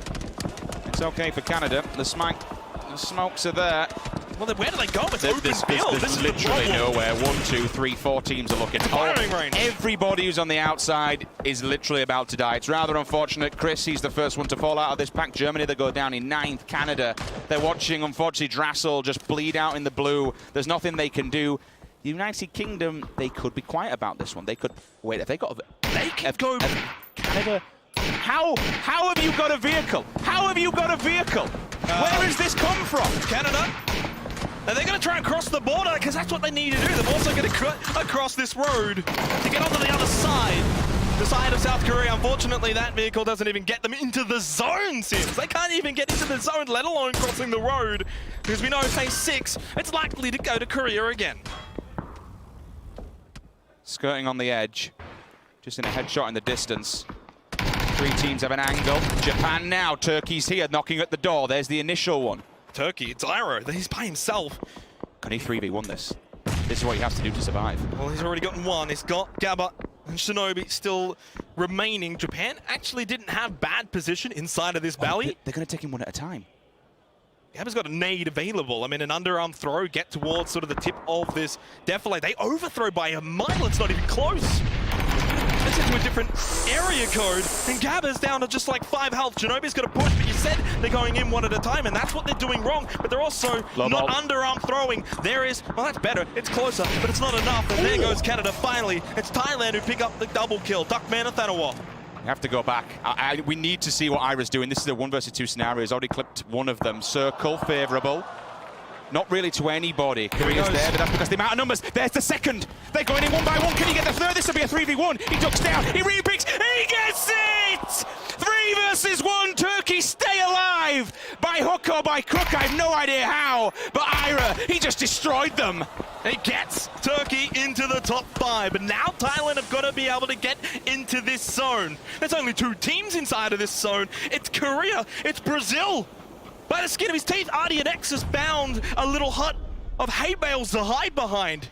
Korea, though, going into phase maybe 7, then 8 will lose their advantage, so teams just need to hold on. But one team I want to bring up, it is the United Kingdom. They've still got 2 alive. Can they potentially sneak in behind South Korea and throw a spanner in the works? How did they let him get away with that? They should have just pushed him as a 2 and took him down. And he's continuing the bloodfest. He might get another 3K. He's angry. He can see another one in the open. They've got the crate to work with. There's a bit of a body shield, but he picks up another point. Or does he? He's already got one versus 3. Can he get a second? Off angle does get him. Tree for now. He'll bleed out. 1 point. If he takes out 2 individuals, this will be mental. If Ira does this, that's just going to be pure insanity. United Kingdom falls. PO, Inonix. They find the last 2 players, Michael and Vad respectively. They're gone. Shippy and Duckmans, they have to deal with Ira. They've got this roadside to themselves. He gets the tag. Not quite the frag just yet, but has to be aware. Duckmans with an SLR. That's the danger back building. That's the danger lurking. Shippy just pulling away. They know exactly where Iro is. He doesn't have to move his inside of the zone. Same can be said for Thailand and all of Brazil inside of the zone now. It's actually South Korea that sort of need to readjust. They realize here that they can't quite get any more kills to go their way for the rest of phase number 6, 50 more seconds, and then phase 7, well, if they don't get fed, they're going to lose their advantage that they currently have. We're in game 10. If Ira or Thailand go down, South Korea gets their 4th third placement of the event. Can this be the game? This would be a monumental way to cement themselves at the top leading into Championship Sunday. The home team picking up the win, and the very last round of day number 2. The very first win. But going back to sort of what we touched on at the very beginning of this game before it even started, we talked about teams that needed to finally have a performance. That if they wanted to have a good sleep, go into tomorrow still with a chance of placing high, they needed to perform in this very game. Turkey 14th, Brazil 16th, they're doing it. This is the game that they're finally showing us what they have got made of. And here we go, it's Central. Korea are outside of the zone. Brazil are in, Iro's still in, Thailand is not. Korea's in a 2-2 split. They're going to focus 2 different fights. It could be a detriment, it could be good. They have Thailand that holding 1 angle, and then down at the bottom they have Brazil. But Brazil have now just lost the safety net of the cover that they had from that previous compound, but they're out in the open. The bullets, they're real. Inonix fallen, Loki confirmed as well. And now they're... Excuse me, Inonix, it wasn't fallen, that's my bad. All 3 of Korea currently split. PO going to hold and use that high ground advantage to try and finish off Thailand before they can potentially get inside of the zone. But it's Brazil. They're putting all of the pressure right now onto South Korea. Ionix, along with Aqua 5, I should say, are out in the open. Let's not forget that Ira still has that mini with the 6 times. He's already tanked up Thailand once. He's already pulled off a 3 versus 1. The man is an insane fragger. He's a bloody good player individually. If he gets 1 knock, some kind of damage onto Brazil, this will be the chance for South Korea to kind of jump on that, take full advantage and claim the win. They're still focused on Thailand, and that's understandable. That's why they left PO back here. He's doing the damage behind the hill. He's in the vehicle, Blue's here, time to go. He has to regroup with the rest of his friends. Thailand can actually just push along that defilade and actually get inside of the zone.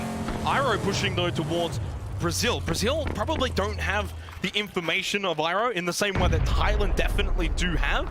But Korea starting to group up a little bit. Iro spotted, Thailand are not going away just yet. It actually is ironic, as much as he would love Korea killing Thailand, he really wants it because they are the team that knows where he is.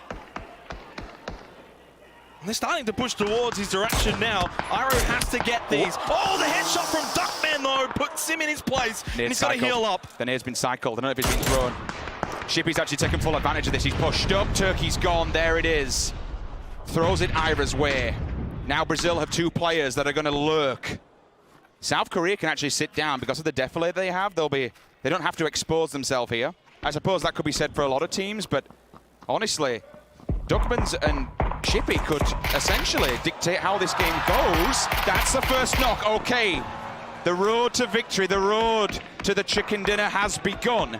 But we said the thorn in the side could be Thailand. They have that. It's been taken away. Oh, okay. And that's even a bigger play now. Taking out Rogi stops them getting towards that. What is the last shield, the last shelter in this open field? Yeah, Duckman has spotted PO and Aqua 5. You mentioned Thorn in the side of South Korea. Could you imagine another third-place finish? It would be their 4th one of the entire tournament. For Brazil, it's a must-win from here. They have to go out and get this win if they've got any chance of a strong place finish by the end of tomorrow. Duckman finally opens up, gets a knockdown, and he finds a second one. And a chance still, though, for Korea to have 3. They're going for the revive. Inox is punished. That grenade. It's a rocket. It's sent. It's close. Not close enough, though. The revive has transpired. Korea back up to standing of 3. It kind of feels like it's Duckman versus Korea and Shippy versus Brazil. The bigger issue is that now Aqua 5 and PO have to reposition themselves. They've both got vehicles. Where do they go on this? How do you approach this one? They'll probably try and build them. I know they're going in a single one. That's overzealous if I've ever seen anything. Is he wearing a helmet? Are they No, he's not. Are they going to go for the mid? They are. They're going to go for the mid play. They're actually... That's a very ballsy play, in my opinion. You're going to get grenaded from both angles. There's one at the door. Aqua 5 does survive, but Pio goes down. NZXT has his number red. That grenade's a follow-up. It could be deadly. He steps out. He goes down. And all of a sudden, South Korea, they're down to 1. Yeah, it's Ionix, and he's not inside of the hut, so both members of Korea that were in the hut are no longer there. NZXT gets 1, Duckman gets the other. It might just yet be another 3rd-place finish. But Duckman does lose his sidekick. He loses Shippy. He's by himself, and he's on the far edge of this zone. Brazil in a 3 versus 1, surely pick up their first win of the PUBG Nations Cup. Korea. Always the bridesmaid, never the bride.